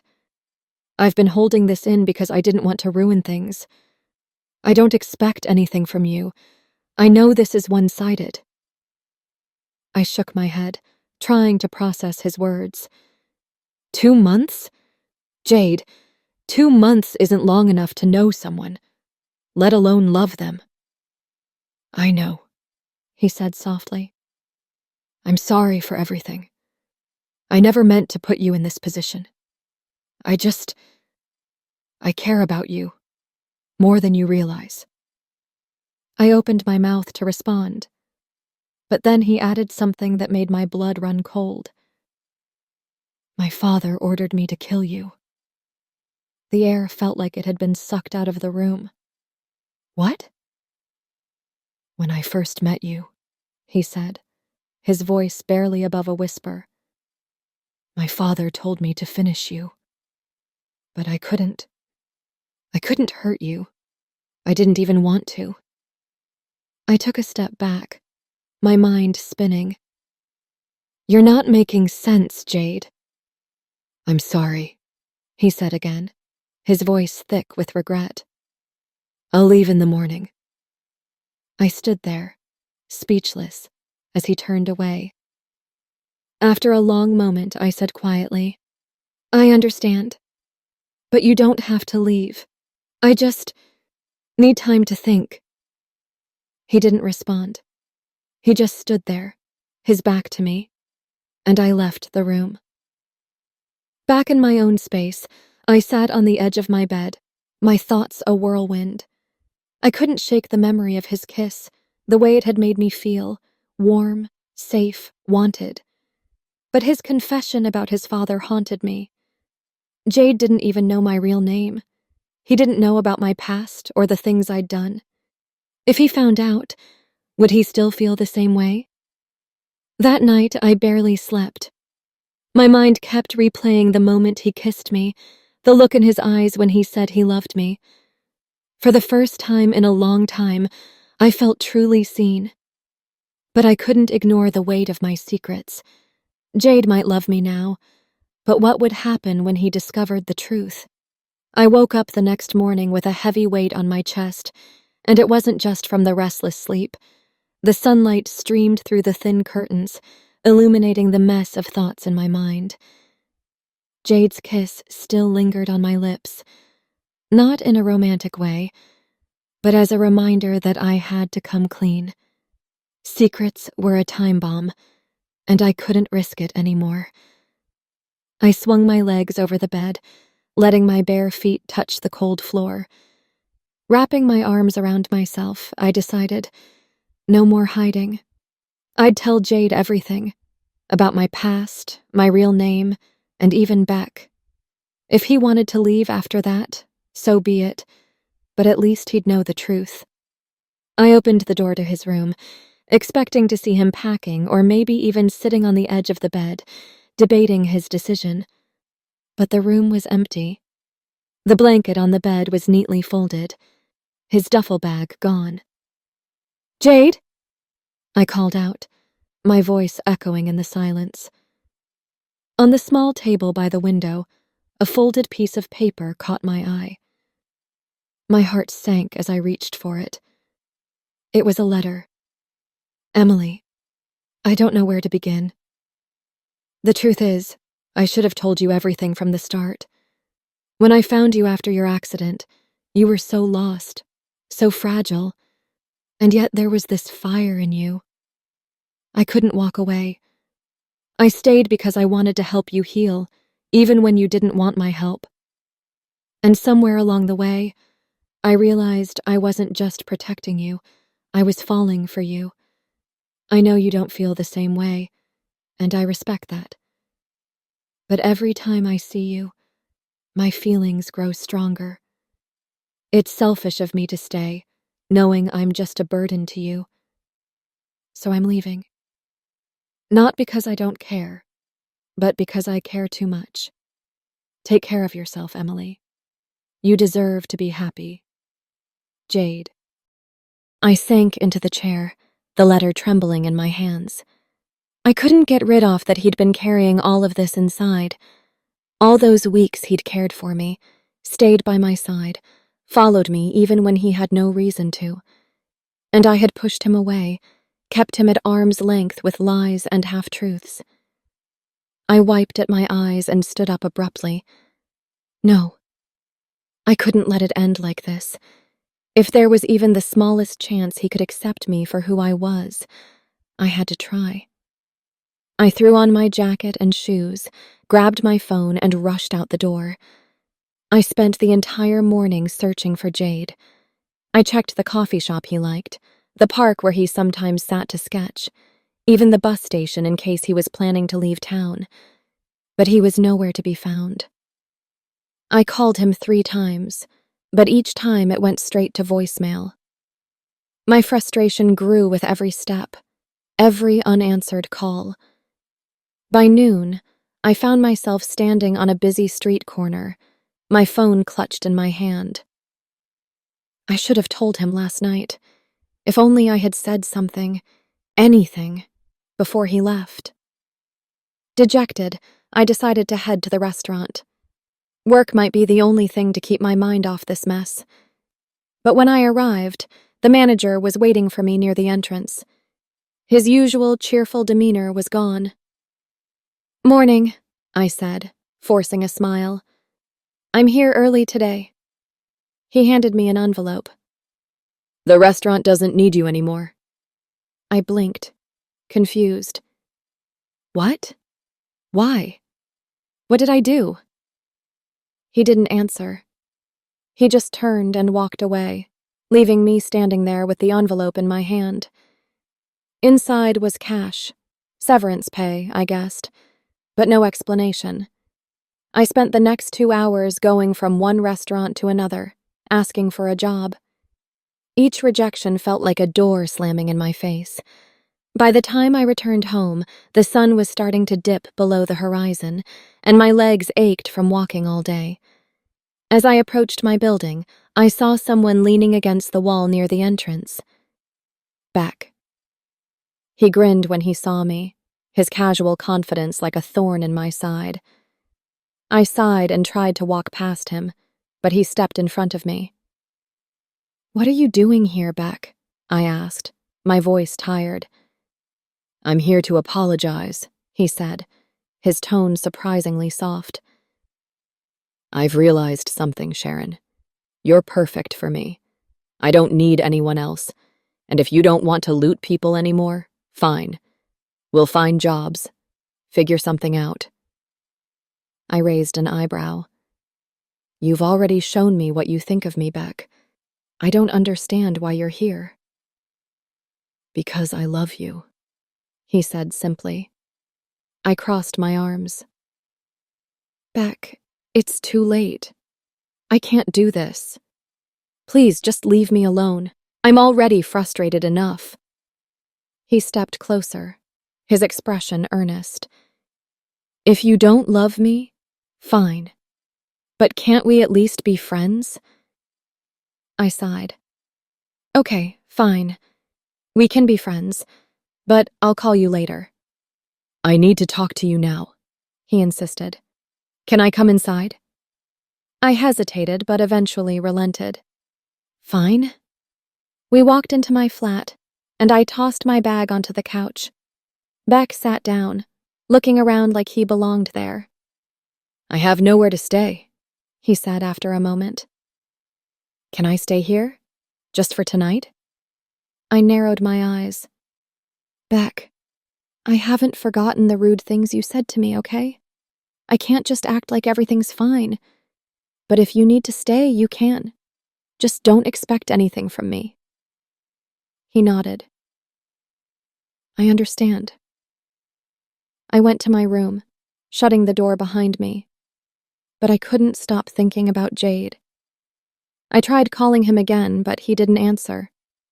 The silence on the other end of the line felt heavier than words ever could. That night, I barely slept. The next morning, I woke up to the smell of nothing. For a second, I thought maybe Beck had made coffee, but when I stepped out of my room, I found him still asleep on the couch, snoring softly. Jade used to make coffee for me. He'd even make breakfast so I wouldn't be late for work. I sighed and made a cup of coffee for myself. After waking Beck, I told him I was heading out to look for a job again. Good luck, he said, stretching lazily. Luck wasn't on my side that day either. By the time I returned home, I was exhausted and empty-handed. Any luck? Beck asked as I dropped onto the couch. No, I said, rubbing my temples. But I'll keep looking. Beck sat down beside me. Why don't we just go back to our old work? It's easy, and we'd be rich in no time. Not again, I snapped. Stop bringing that up. He raised his hands in mock surrender. I was joking. But the way he avoided my eyes told me he wasn't. A tense silence filled the room. Then he leaned closer, his hand brushing mine. Beck, stop, I said, standing up. What's wrong? He asked, his voice soft but insistent. I turned to face him. You need to leave. Now. He frowned. Why? I know you still love me. I shook my head. No, Beck. That day, I saw a side of you I can't forget. Forget it, he urged. Let's move on together. When he tried to kiss me again, I stepped back and raised my voice. Don't do that. Get out now. His face darkened. I know you've been sleeping with that man who stayed here. Once a slut, always a... Before he could complete his words, the slap came before I could think. My hand stung, but it was worth it. Get out, before I finish you, I said through clenched teeth. My teeth started changing, but I controlled. Beck glared at me, but eventually stormed out, slamming the door behind him. I stood there for a moment, my hands shaking. That night, as I lay in bed, I thought about Jade. I called him one last time, but there was no answer. Sleep didn't come easily. My mind was a battlefield, and Jade was the only thing on it. I woke up to the pale light of dawn streaming through the thin curtains of my small flat.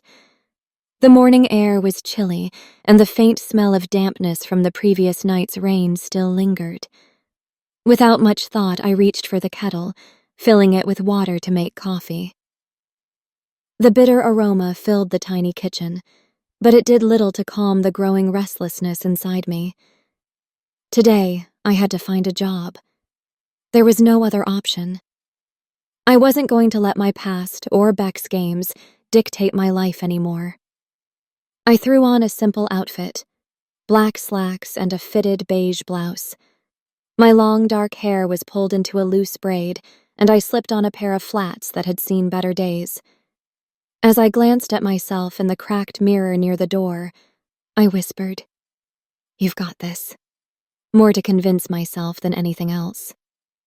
The streets were already bustling, the noise of morning traffic blending with the chatter of street vendors. I visited 3 different places before noon, handing over my resume with what I hoped was an earnest smile. Most places either weren't hiring or didn't bother looking past my vague explanations about my recent work history. But by some stroke of luck, or maybe fate, I finally landed a position at a telecommunications company. It wasn't glamorous, but it was honest work, and I wasn't about to take it for granted. The day passed in a blur of introductions, paperwork, and learning the ropes. By the time I stepped out of the office, the sun had dipped low, painting the sky in hues of orange and purple. I decided to take a shortcut through the quiet, wooded trail near my flat. The path was lined with tall trees, their leaves rustling softly in the cool breeze. I was halfway home when I heard it, a rustling in the bushes to my left. My senses immediately sharpened. My pulse quickened, and I stopped in my tracks, straining to hear. Before I could fully process the sound, a massive figure lunged at me from the shadows. A werewolf. Its golden eyes gleamed with predatory intent, and its growl sent shivers down my spine. But before it could strike, instinct took over. I transformed into my vampire form, a move so swift and effortless it felt like second nature. With a blur of speed, I vanished, darting through the dense forest, putting as much distance as I could between myself and the creature. When I finally stopped, I crouched low, hidden by the thick underbrush. My breathing was steady, but my thoughts raced.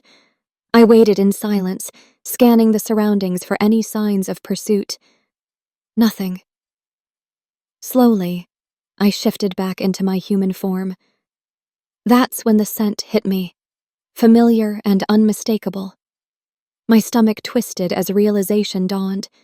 It wasn't just any werewolf. It was Jade. I barely slept that night. My mind was a whirlwind of confusion and questions. Why would Jade attack me? Had his feelings for me been a lie all along? Or was this about loyalty to his father and the pack? Morning came too quickly, and I was jolted from my thoughts by a sharp knock at the door. My muscles tensed, and I cautiously approached. When I opened it, my breath caught. "Bella?" I blurted out, surprised. She stood there, her auburn hair slightly disheveled, her piercing blue eyes fixed on me. "Can I come in?" I hesitated, my instincts on high alert. For all I knew, this could be a trap. Still, I stepped aside and motioned for her to enter. Once inside, Bella wasted no time. "Who is Beck?" she demanded, her tone sharp. My stomach sank. The name hung in the air like a storm cloud. "Why do you ask?" "Because Jade's life is in chaos," she snapped. "He returned to the pack, but he's not himself. He said he'd do anything to earn our father's approval, even if it meant—" She trailed off, her gaze flicking to me. I swallowed hard. "Even if it meant killing me," I finished for her. Bella's jaw tightened. "Yes, but I need to know why. I asked him, and he told me about Beck, about what he said you've done. And honestly, it doesn't add up." I sank into the nearest chair, my legs suddenly feeling weak. "What did Jade tell you?" Bella crossed her arms, her expression unreadable. "That Beck claimed to be your boyfriend, that you've looted rich men, including Jade, and that this whole thing was some elaborate scheme. He said Beck showed him photos of you with other men, with Beck himself. And, she hesitated, and that you've slept with them all. The weight of her words crushed me. I wanted to scream, to cry, but I forced myself to stay composed. And you believed him? I asked quietly. I don't know what to believe, Bella admitted. That's why I'm here. I want your side of the story. For the next hour, I told her everything. The truth about my past with Beck, how we'd looted people together, but I'd never crossed certain lines, how I'd left him after he tried to force himself on me, and how I was trying to start over, only for Beck to reappear and destroy everything. Bella listened intently, her expression softening as I spoke. When I finished, she let out a long sigh. If what you're saying is true, then Beck has manipulated Jade in the worst way. But I need proof, Sharon. My father won't back off unless we can expose Beck for what he is. I leaned forward, desperation creeping into my voice. There's a way. Beck is a playboy, Bella. He's drawn to beautiful women like a moth to a flame. If you can get close to him, earn his trust, you might be able to get the proof we need. Bella's eyes narrowed. You're asking me to seduce him? Not seduce, I clarified. Just distract him. Make him think you're interested. He frequents a restaurant called the Ozone in Pelham City. He's there almost every Sunday. She considered this for a moment, then nodded. All right, I'll do it. But if you're lying... I'm not, I said firmly. After Bella left, I felt a strange mix of relief and unease. I had no guarantee she'd follow through, or that she'd believe me in the end. But for now, it was all I had. The next few days were tense. I threw myself into my work, trying to keep my mind occupied. But every time I walked home, I found myself glancing over my shoulder, half expecting an attack. To my surprise, it never came. Jade didn't return. Neither did Bella. The silence was unsettling, but I clung to the hope that Bella was carrying out the plan. And maybe, just maybe, I'd have a chance to clear my name and win back Jade's trust. The morning sunlight peeked through my curtains, casting a soft, golden hue across the room. I was curled up on the worn-out couch, staring at my phone as if willing it to ring. My mind was heavy with uncertainty, playing out scenarios that ended in chaos, heartbreak, or worse. The hum of the city outside barely registered as I waited for any sign from Bella. Just as my coffee grew cold in my hands, the phone buzzed sharply, pulling me out of my thoughts. Bella's name lit up on the screen. Hello? I answered, my voice more anxious than I intended. Sharon, Bella said, her tone brisk but laced with a hint of satisfaction. I met Beck. My stomach tightened. And? You were right. He's a complete playboy. Honestly, it was almost too easy to get his attention. Her voice held a trace of amusement, but I could sense the seriousness underneath. What happened? I asked, leaning forward, every muscle in my body tense. He told me about his hobbies, she said, choosing her words carefully. He admitted to looting people and even asked me to join him. I played along and said yes. He was thrilled, of course. I let out a breath I hadn't realized I was holding. Wow, Bella, you're smarter than I thought, she chuckled lightly. Thanks, but I'm not sure where this is going yet. He invited me to dinner at his flat tonight. And you're going? Yes, she said firmly. I know what he wants. He's already making it obvious. He's hoping the night ends in bed. I'll go along with his game, ask about his past, make him believe I'm falling for him. Maybe he'll slip up and give me what we need. I hesitated, unsure how to respond. Bella, thank you. Really, I can't believe you're doing all this for me. Her voice softened. Let's hope your story and the truth align. For now, I have to get ready. It will, I assured her, though a sliver of doubt remained. After the call ended, I stared at the blank screen, my thoughts racing. If Bella couldn't get the truth out of Beck, what would I do? The thought of confronting Jade directly sent a chill through me. If he didn't believe me, or worse, if he attacked me again, it could end badly for both of us.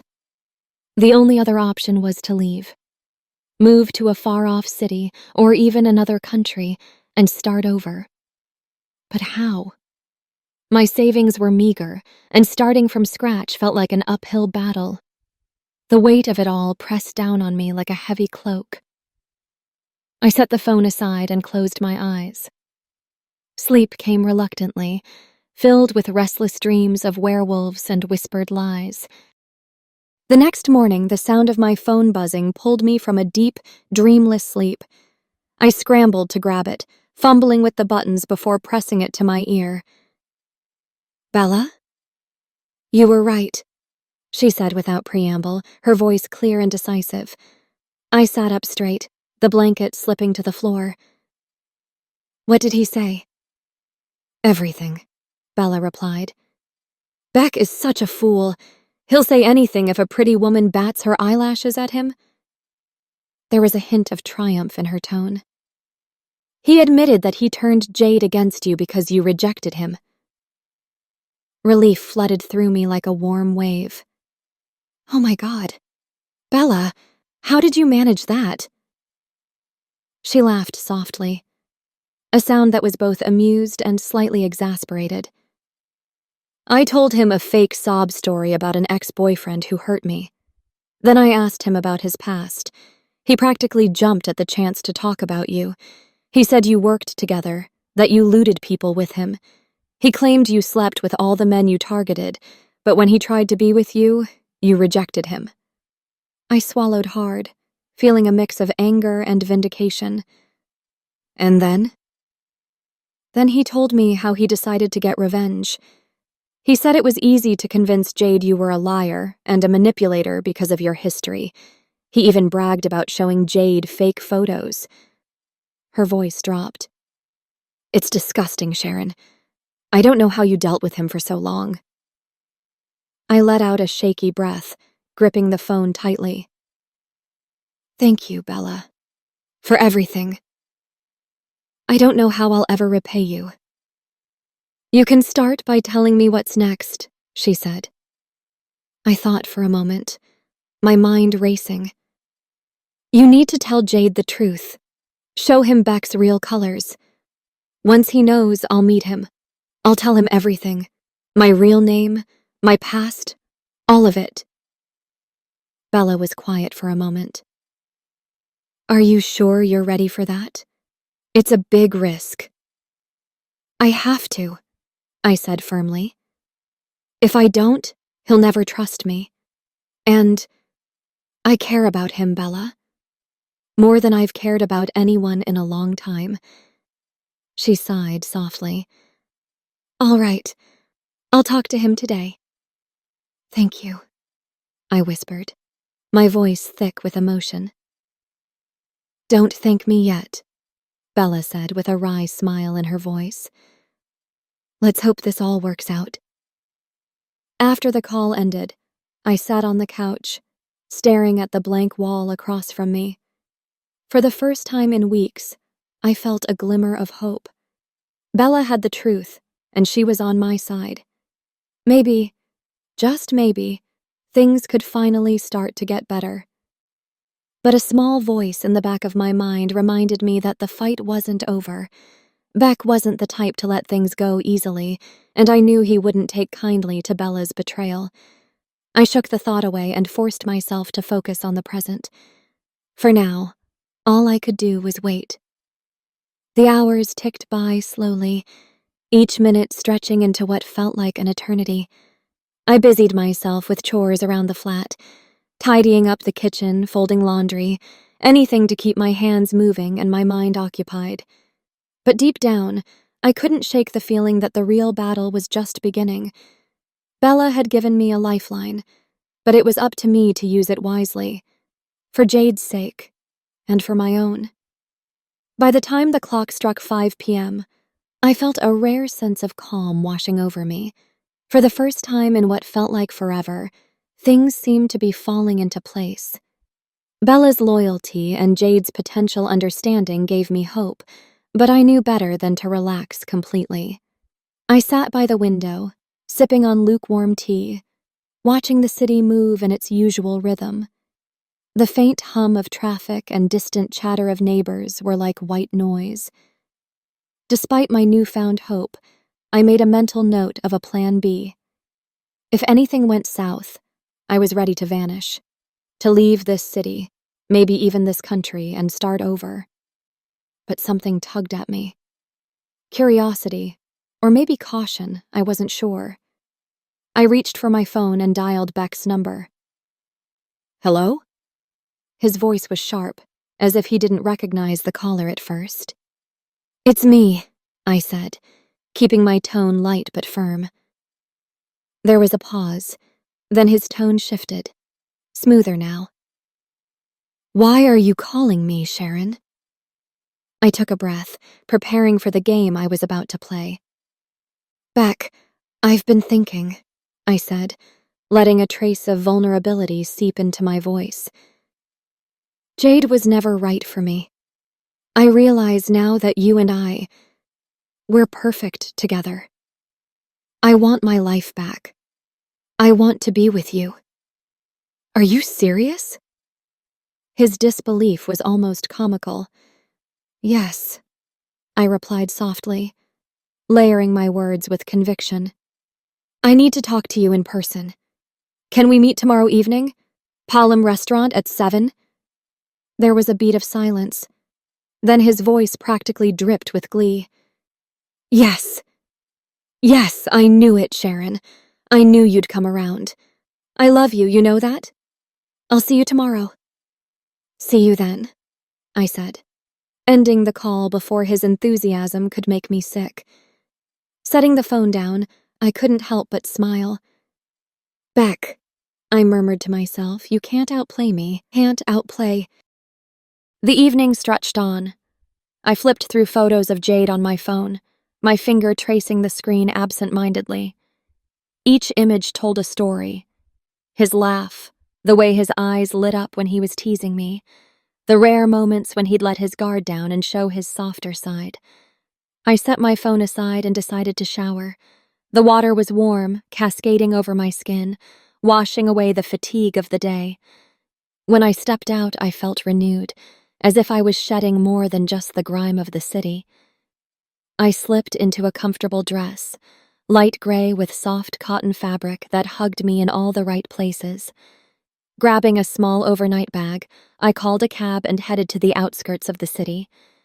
I'd booked a hotel there, just in case things went sideways. The drive was quiet, the city lights gradually fading into the shadows of the countryside. Once checked in, I lay on the bed, staring at the ceiling. My phone buzzed, startling me. "Mr. Carl?" I answered, recognizing my landlord's voice. "Sharon," he said, sounding uneasy. "Two people came looking for you just a little while ago, a man and a woman. They were in a hurry, not in the best mood either." My chest tightened. "What did you tell them?" "Don't worry," he said quickly. "I told them you were out on work, nothing else." "Thank you, Mr. Carl. I'll handle it," I replied, forcing my voice to stay steady. "Be safe," he said, before hanging up. I sat up, my mind racing. Who were they? Bella and Beck? But that didn't make sense. Beck wouldn't show up with Bella if he believed my lie. I dialed Beck's number. "Hello, Sharon," he answered, sounding smug. "Where are you?" I asked bluntly. "At a club," he said without hesitation. "I'm just so happy about us, you know? I couldn't sit still." "Let's video chat," I suggested, trying to sound playful. Not possible," he said, his voice faltering slightly. "It's too crowded here. I'll call you when I get home." "Okay," I said, not missing a beat. At least send me a photo from the club. Sure, give me a minute, he replied, hanging up quickly. I stared at the phone. He was lying. I could feel it in my bones. But why? Was he with Bella? And if so, why would Bella turn against me? It didn't make sense. Still, I smiled to myself. If this is a threat, Beck, you're underestimating me. I called Bella next. Sharon, where were you? She asked, her voice bright. Busy, I said vaguely. Did you talk to Jade? Yes, she replied, a hint of excitement in her tone. We even came to your flat to see you, but you weren't there. We waited for a while, but now we're heading back. Oh, I said, masking my surprise. I'll be home soon. Can you come back around 9? We can all stay at my place tonight. Perfect, she exclaimed. Jade's really looking forward to seeing you. He understands now, Sharon. He's ready to forgive you. He said he'll stay with you tonight, like before. I'm so happy for you two. My breath caught. Are you serious? Absolutely. Just be ready to confess everything when you see him. Face to face, Sharon. That's the way to do it. You're right, I said softly. See you soon. I reached my flat around 9. But as I approached, Mr. Carl's earlier warning echoed in my mind. They weren't in a good mood. Something felt off. On a whim, I decided to check on Carl upstairs. I knocked on his door, but it swung open with a low creak. The sight froze me in place. Carl was slumped over, lifeless, a faint metallic smell hanging in the air. My stomach churned. Panic kicked in, and I bolted. I didn't know where I was running, but instinct led me toward the forest. The cool night air stung my face as I moved, but I couldn't shake the feeling that I was being followed. I stopped, turning to look over my shoulder. And there they were, a group of giant werewolves, their glowing eyes locked on me. I ran, pushing myself to the limit, but they were too fast. Claws grazed my back, tearing through fabric and skin. Pain flared, but I didn't stop until I tripped, crashing to the ground. The wolves surrounded me, their forms shifting into human silhouettes. My vision blurred, but I recognized them. Bella, Jade, and Beck. My breath hitched as I tried to speak, to demand answers, but the world tilted and darkness claimed me. The last thing I saw was Beck's brutal smile, and Bella standing beside him, her eyes cold. I opened my eyes, and my entire body ached. My wrists and ankles were tied so tightly that the ropes dug into my skin. I could barely move.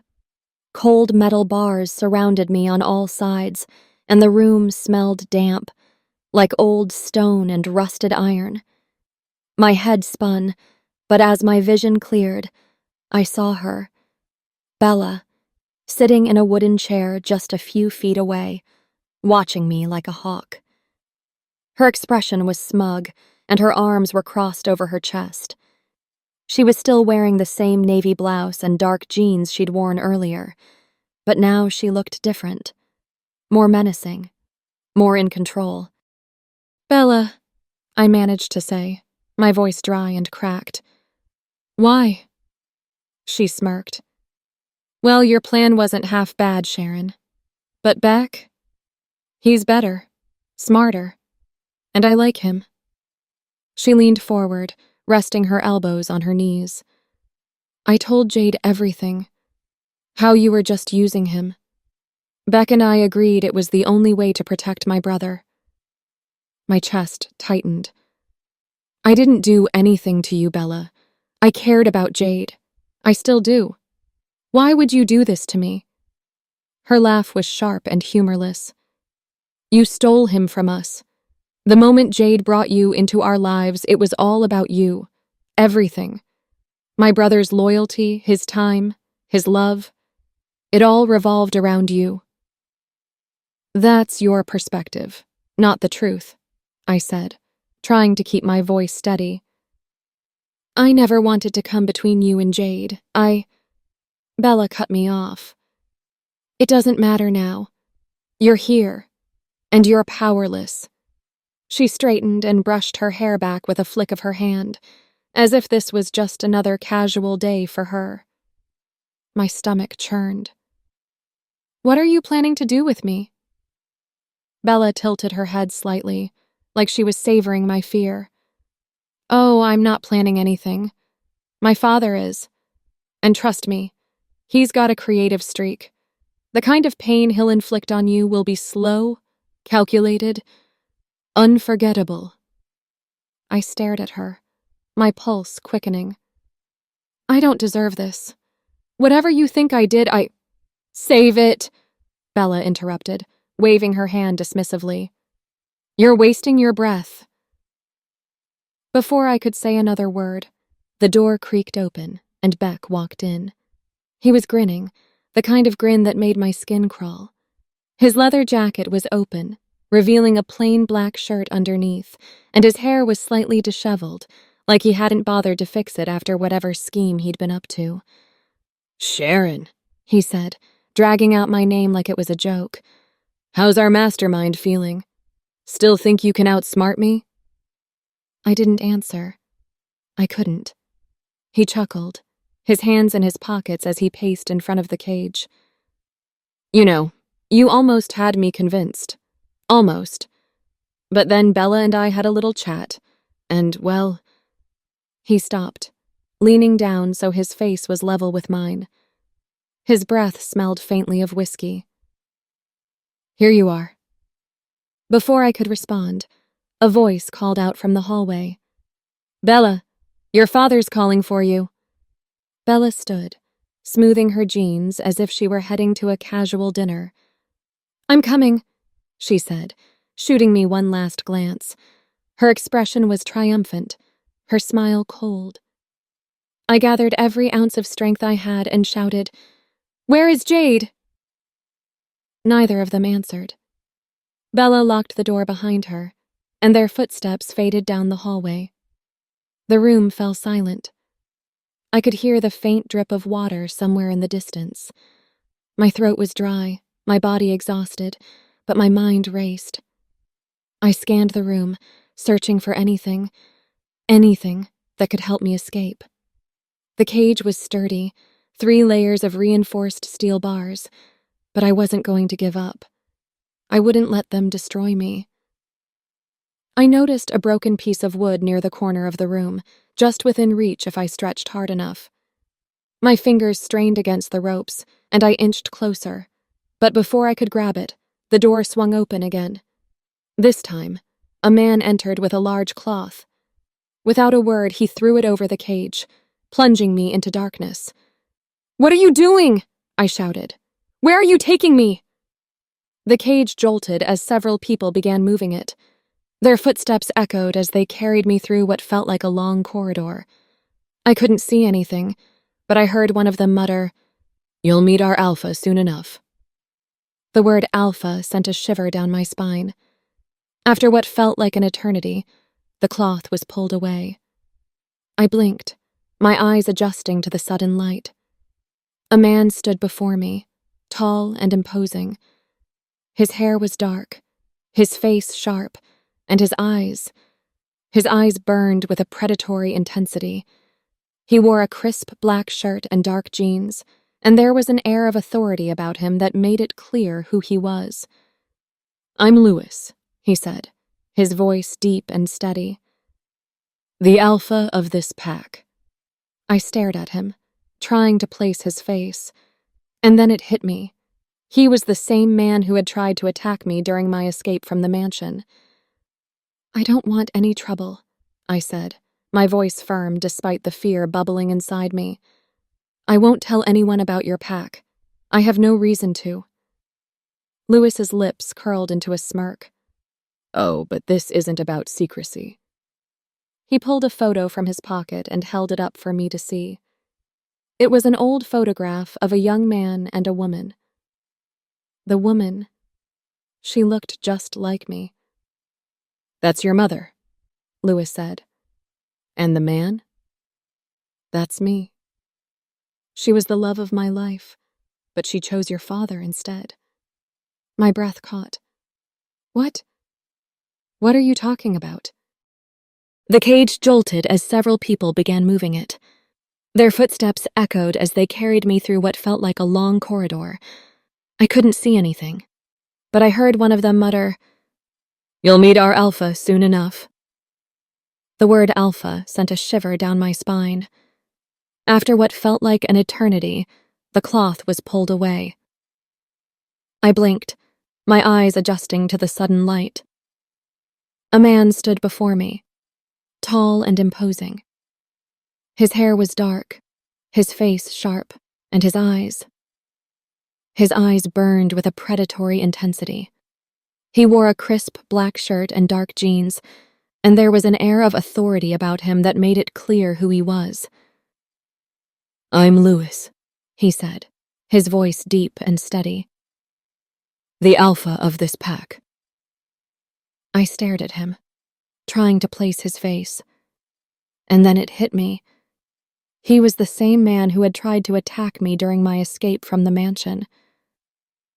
"I don't want any trouble," I said, my voice firm despite the fear bubbling inside me.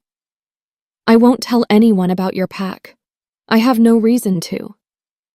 Lewis's lips curled into a smirk. "Oh, but this isn't about secrecy." He pulled a photo from his pocket and held it up for me to see. It was an old photograph of a young man and a woman. The woman, she looked just like me. "That's your mother," Lewis said. "And the man? That's me. She was the love of my life, but she chose your father instead." My breath caught. "What?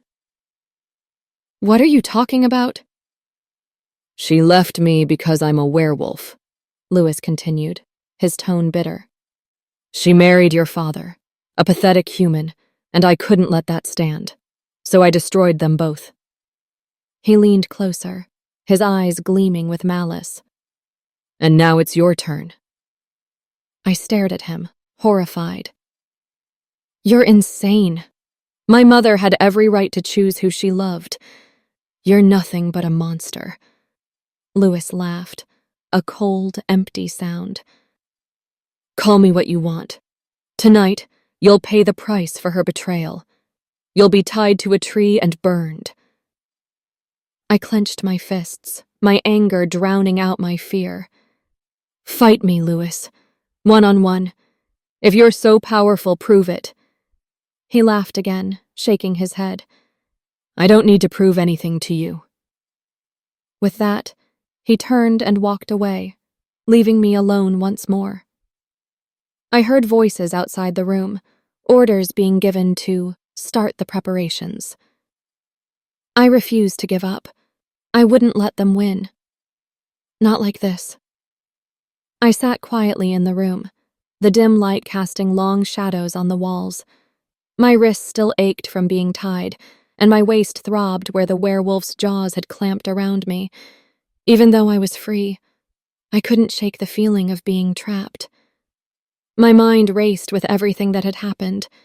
Jade's words, Lewis's plans, Beck's betrayal.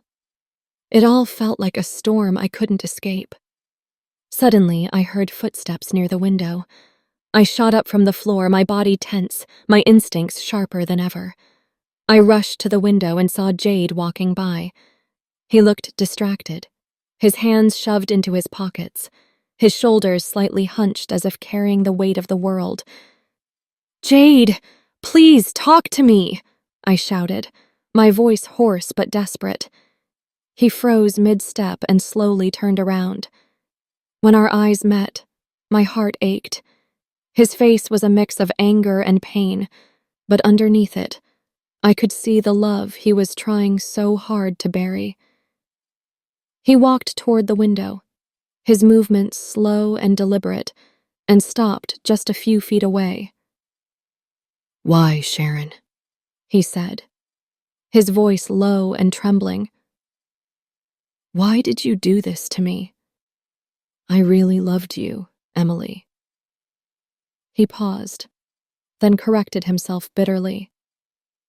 Oh, I mean Sharon. I swallowed hard, my throat dry. Give me a chance, Jade. I'll prove to you that I wasn't planning to hurt you. I've changed. I swear. He shook his head, his eyes clouded with disbelief. I can't believe you anymore. Beck already showed me proof, your plans to loot my family. And on top of that, my father. He loved your mother. She left him because he was a werewolf, and now it's your turn to pay for what she did. I stared at him, stunned. Jade, that's not fair. Your father's grudge is with my mother, not me. And even if she left him, that was her choice. She had every right to live her life the way she wanted. He sighed deeply, his hands clenching into fists. I don't even believe my father's anger is justified. But I want my family back, Sharon. I'm doing this for him, even if it means... His voice broke, and he looked away. Even if it means letting go of the woman I loved. Tears welled up in my eyes. Jade, you have to believe me. I'm not the villain you think I am. Yes, I've done bad things, but I'm not that person anymore. Please. He stared at me for a long moment, his jaw tight, then turned and walked away without another word. The room felt colder after he left. I curled up on the floor, my body aching not just from the bruises but from the weight of everything I'd lost. Sleep came reluctantly, and when it did, it was filled with restless dreams of faces I couldn't reach and voices I couldn't silence. I woke to the sound of movement outside. Through the small window, I saw people bustling around, preparing for something. A celebration? No, a ritual. My ritual. Their final revenge.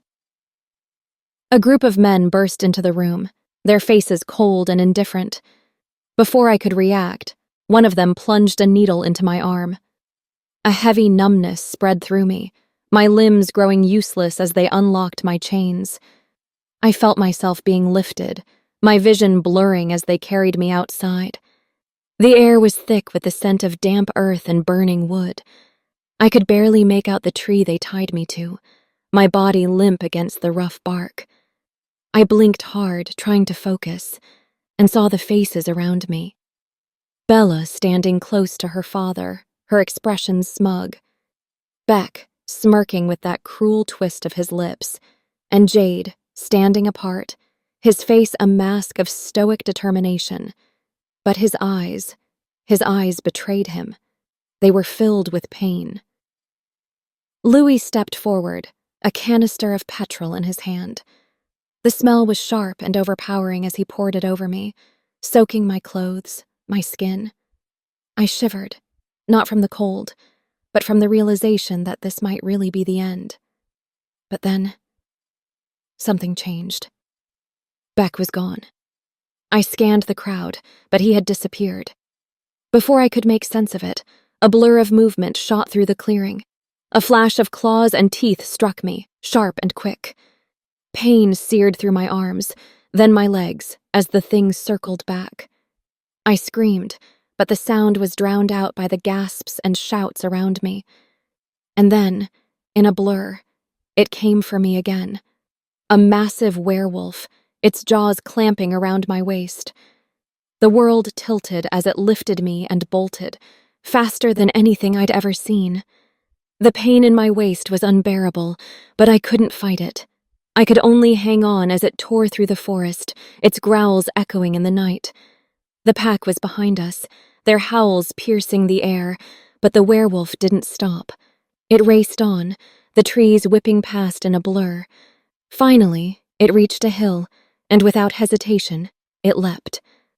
My stomach dropped as we plunged into the river below, the icy water shocking me into full awareness.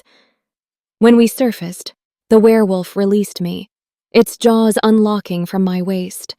I gasped for air, coughing and spluttering as it pulled me to the shore. My body ached, but I forced myself to sit up, watching as the massive creature shifted. Its fur melted away, its form shrinking, until a man stood before me. The moonlight revealed his face. "Jade," I whispered, my voice shaking. He didn't say anything at first, just looked at me, his chest rising and falling with ragged breaths. "Why?" I asked, my voice breaking. "Why did you save me?" He ran a hand through his wet hair, avoiding my gaze. "Don't ask me that, Sharon. I don't know." I pushed myself to my feet, wincing as pain shot through my side. "You've made yourself an enemy of your father, your pack. Do you realize what you've done?" He smiled faintly, but there was no humor in it. "Yeah, I know." I stepped closer, my voice soft. "Jade, I don't know how to thank you for this. I owe you my life." He finally looked at me, his eyes filled with a mix of emotions I couldn't untangle. "Even after everything, I couldn't let them do that to you. I don't know why, Sharon. Maybe I still—" He trailed off, shaking his head. "It doesn't matter. I've done what I had to do. Just don't make me regret it." Before I could say anything else, he turned and walked away, disappearing into the night. I moved to a new town, far from the chaos I'd left behind. I rented a small flat and took a job at a coffee shop, trying to rebuild some semblance of a normal life. But Jade was always on my mind. I couldn't stop wondering if I'd ever see him again. One evening, a knock at my door startled me. My pulse quickened as I approached, but something felt off. I peeked out the window and saw Bella standing there. My blood boiled. Without thinking, I climbed out the back window, circled around, and attacked her. "Stop! Please!" she cried, holding up her hands. I stepped back, breathing hard. "What do you want?" She looked at me, her face pale. "Beck looted me. He took everything." I laughed bitterly. "And you're telling me this because—" "I'm here to make things right," she said quietly. "I want to tell Jade the truth. About you, about Beck, everything." I eyed her suspiciously. "And why should I trust you?" "You shouldn't," she admitted. "But I need to fix this. For him, for you, for myself." I didn't trust her, but something in her voice made me pause. "Do what you want," I said finally. "But if you betray me again, I'll make sure you regret it." She nodded and left, but I wasn't taking any chances. The next day, I packed my things and moved again. I wasn't about to let Bella, or anyone else, trap me again. I stared at my phone screen as it buzzed on the kitchen counter, Jade's name glowing on the display. My hands were trembling, and I felt a lump in my throat. Should I answer? I wasn't ready for whatever he had to say. The buzzing stopped. Relief washed over me, but just as I turned away, the phone rang again. This time, I grabbed it. I slid my finger across the screen, pressed it to my ear, and said, "Hello.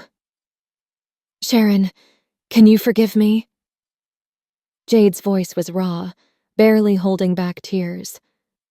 "For what?" I asked, trying to steady my voice. "I didn't know the truth. Bella told me everything. About Beck. About how you never betrayed me the way I thought you did." I didn't say anything.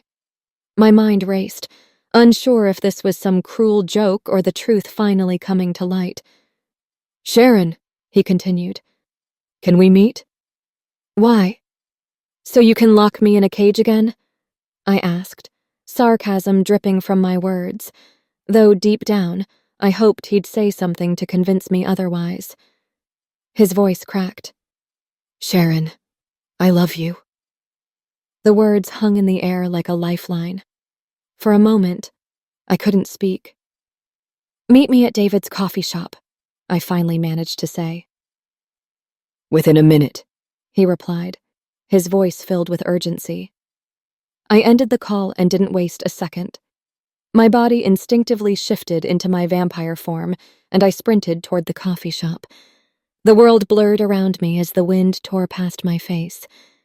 When I reached the shop, I hid among the trees, allowing my body to return to its human form. I brushed my hands over my dress to smooth it and stepped out cautiously. But instead of Jade, I saw Bella standing by the entrance. "Where's Jade?" I asked, my tone sharp. Bella smirked. "You're trapped." I clenched my fists, ready to attack, but she laughed softly. "Relax. I'm joking." Before I could respond, Jade stepped out from behind a tree, looking sheepish but sincere.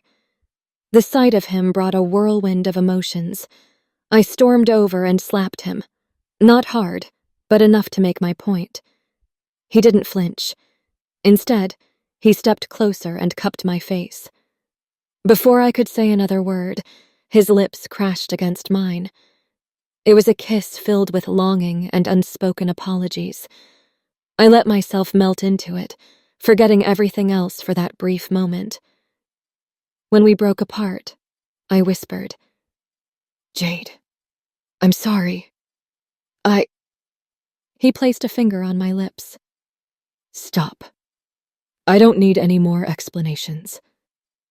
I looked over at Bella, who had been watching us silently. "What about Beck?" I asked. She hesitated, her expression unreadable. "He's gone." "I know where he might be," I said, the wheels in my mind already turning. Bella tilted her head, curious. "What's the plan?" "We're going to find him," I said. "And we're taking back everything he stole from you." Bella's eyes widened. "You'd do that for me?" "No," I replied. "I'm doing it for Jade. I know he still loves his sister." Jade gave me a small, grateful smile. The three of us made our way to Beck's usual haunt, a dimly lit restaurant where he always went after pulling off his schemes. As expected, there he was, sitting alone at a corner table, casually enjoying his meal as if he hadn't turned our lives upside down. We surrounded him. Beck froze, his fork halfway to his mouth. His eyes darted between us, calculating his next move. "I know," he said, his voice trembling. "I'll die here. But wait, I'll give you everything. All the money, everything I took. Just don't kill me." "Move," I ordered. Jade and I tied him up with chains we had brought along, ensuring he couldn't escape. He led us to his flat, where he begrudgingly revealed the hidden stash of stolen cash and valuables. Bella's hands shook as she gathered everything into a bag. Once the job was done, I turned to her. "You know if you let him live, he'll come back," I warned. Bella hesitated, her gaze locked on Beck. "I can't kill him," she said quietly. "I still care for him." Beck's eyes widened at her words. He began to plead, asking for forgiveness, but Bella simply turned and walked out of the flat, her shoulders stiff. Jade and I followed her. As we stepped out onto the street, Beck came stumbling after us, tears streaming down his face. Before he could reach us, a car came screeching around the corner. Time seemed to slow as the vehicle slammed into Beck. His body crumpled to the ground, and the car sped off without stopping. We rushed to his side. Beck's breathing was shallow, his face pale and bloody. "I deserved this," he whispered. "I'm sorry." Tears welled up in Bella's eyes, and she began to cry. I placed a hand on her shoulder. "Don't cry," I said softly. "He never believed in love." Jade helped Bella to her feet. I turned to him. "Are you coming with me?" I asked. He shook his head. "I can't," Why not? Bella answered for him. Jade made a big move by saving you. His father and the pack won't let that go. They'll come after him. And you. I glanced at Jade, my stomach twisting. So, what do we do? Bella sighed. Maybe we leave the country. Start over somewhere far away. I shook my head. No. We'll face them. Sharon, Bella said, exasperated. There are 12 of them. We're only 3. I considered her words. Fine, I relented. Let's get out of here. Bella nodded. But we can't take public transport. It's too risky and too slow. We'll have to run in our real forms. She was right. Shifting would be faster and safer. Without another word, we all transformed. My vampire instincts sharpened as I stretched my limbs, ready for the long journey ahead. Bella's wolf form was sleek and powerful, and Jade's was equally formidable. Together, we disappeared into the forest, running as one. The wind whipped past us, carrying the scent of earth and leaves. The moonlight filtered through the trees, lighting our path. We didn't know where we were going, but we knew one thing. We were stronger together. And we weren't giving up without a fight. We had been running for hours, non-stop. The forest around us seemed endless. The only sounds were our feet hitting the ground, and our breath quick and ragged. My body was tired, aching from the strain, but I knew we had no choice but to keep going. Bella, Jade, and I were in this together, and we couldn't afford to stop now. But as we hit a clearing in the middle of the forest, I felt my legs finally give way, my energy draining out of me like a tap left open. Let's take a break for a minute, I said, my voice rough. We stopped, dropping to the ground, not saying much, just trying to catch our breath. I could see the exhaustion on Bella's face, even though she was trying to hide it. Jade was the same. His jaw clenched, his eyes scanning the surroundings like he was always ready for danger. We all knew what was coming. But then, just as we were resting, I felt it. The shift in the air. The sound of footsteps. Then, out of nowhere, a group of people emerged from the trees, maybe 20 of them, all holding guns. My heart skipped a beat, and I jumped to my feet, my muscles tense, ready to defend myself. Jade stepped forward. "Let's attack," he whispered to me, his voice low, but his hands were already positioned for a fight. But the woman leading the group raised her hand. "No need for that," she said calmly, and there was something about the way she spoke that made me pause. I narrowed my eyes. "What do you mean?" The woman smiled faintly. "My name is Lucy. My husband was killed by Louis. He was just a man who saw Louis during his transformation, and that was enough to get him killed." She looked over at the rest of her group, each of them with a cold look in their eyes. "We've all lost someone to him." I took a step back. "So, we're not enemies?" Lucy shook her head, her expression softening just a bit. "No, we've been following you, watching you, and waiting for the right moment. And now, it's the right moment." I glanced at Bella, who was clearly relieved. "I thought we were going to have to fight," she said. I nodded slowly, processing what Lucy had said. "What do you want from us?" Lucy's gaze turned hard again. "Revenge?" I raised an eyebrow. "So you want us to join your team?" She gave a small nod. "Exactly. We need teamwork, and after that, everyone is free to go." I turned to Jade and Bella. "What do you both think?" Jade didn't hesitate. "Let's do it." Bella looked at Jade, then nodded. "As Jade wishes." And so it was settled. We'd join forces with Lucy's group, and together, we would take down Louis. We made our way toward the mansion, the place where Lewis and his pack were hiding. When we reached the edge of the forest, we crouched behind the trees. The mansion ahead of us seemed quiet, almost abandoned, but I knew better than to think it would be that easy.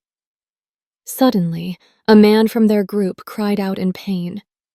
My instincts kicked in. It was a trap. Lewis and his pack had been waiting for us, and now we were walking right into their hands. Without a second thought, we launched ourselves into the fight. I moved with a speed and precision I had mastered over the years, tearing through the pack members like they were nothing. Jade and Bella fought like warriors by my side, and Lucy's group did their part with their weapons. It didn't take long before the ground was littered with Louis's pack members, all of them incapacitated or dead. But Louis himself wasn't done yet. I heard the rush of air behind me, and I spun around just in time to see him charging at me. He was faster than I expected, but I was ready. Jade, however, just stood there, watching. I could see the hesitation in his eyes, the conflict. He didn't want to fight his father. He wanted to believe there was still good in him, even after everything he had done. I lunged at Lewis, but just as I was about to land the blow, Bella jumped in front of me. She was faster than I anticipated, catching Louis off guard. Jade, seeing Bella move, suddenly sprang into action. He attacked Lewis with a ferocity I hadn't seen from him before. Lewis went down with a growl, finally crumpling to the ground. I walked over, my eyes cold. "Why were you just watching?" I asked Jade, my voice almost a whisper. Jade's gaze remained on his father, his expression hard. "He's my father, Sharon," he said, the words heavy. "But even I know when someone is beyond saving." I nodded, understanding more than he knew. Lewis lay there, battered and bruised, but his eyes were cold. He didn't feel any guilt, no remorse for the pain he had caused. Jade stepped forward, his voice quiet but firm. "Father, forgive me, but I can't help you when you're so wrong." Lewis just smiled, his lips curling into a sick grin. "You never understood, did you?" he muttered, before suddenly, with surprising strength, he pulled a knife from his coat and lunged at Bella. The blade sank deep into her side, and she gasped, falling to her knees. Jade reacted instantly, stepping back, dodging the blow aimed for him. But Lewis wasn't done. He tried again, this time at Jade, but Jade was too quick. He leapt back, narrowly escaping the attack. Lewis's strength was fading, but he managed one final attempt before falling to the ground, his body limp. I rushed to Bella's side, my hands shaking as I pulled out my phone. "I'm calling an ambulance," I said, my voice tight. But then, as I looked back at the battlefield, I realized something. Lewis was gone. "Where did he go?" Jade asked, his eyes scanning the area. "I don't know," I said, a sense of unease creeping over me. Lucy came over, her face grim. "We did it," she said, though her words didn't hold the joy of victory. "But there's a chance Lewis will come back. If he survives, he might change, or he might just keep coming for you." Jade helped Bella to her feet, his arm around her for support. "We'll get her to the hospital," I said, motioning for him to follow. Bella looked up at me, her face pale but determined. "If I lose my life," she said softly, "I'll die knowing I did something good for once." "No," Jade said, his voice filled with emotion. He kissed Bella's cheek, his arms tightening around her. "Nothing's going to happen to you." I turned to Jade. "She'll be fine," I said, trying to offer some comfort. We got Bella into the ambulance and rushed her to the hospital.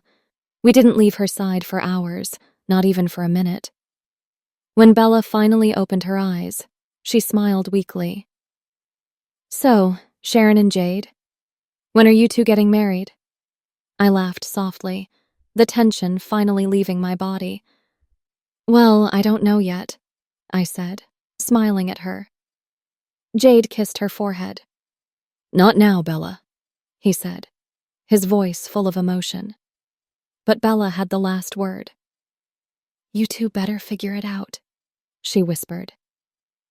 A few days later, Bella and Jade were the new owners of the mansion. Jade was now the Alpha, and Bella was the Luna. I was happy for them, truly. They had both come so far. I needed a break. So I booked a hotel by the beach, and I told Jade to meet me there. I slipped into a beautiful beach dress, topped off with a wide-brimmed hat, and walked down to the sand. I stood there for a moment, watching the waves crash against the shore, feeling the cool breeze on my face. I took out the photo of my mother from my pocket and whispered to myself, Father, my revenge is almost complete. I pulled out my phone and texted Jade. Hey, are you coming? A few minutes later, I got a reply. I can't come. I have work. I typed back. Okay, then break up. I stared at the screen, waiting for a reply. Nothing came. For a moment, I felt a flutter of uncertainty. Then, out of nowhere, I felt someone's hands cover my eyes from behind. I smiled. Jade. He kissed me. And I kissed him back, a kiss that felt like the world had just stopped spinning for a moment. And then, as if on cue, I got a text from Bella. Enjoy. I couldn't help but smile, looking out at the ocean, knowing that everything was exactly how it was meant to be.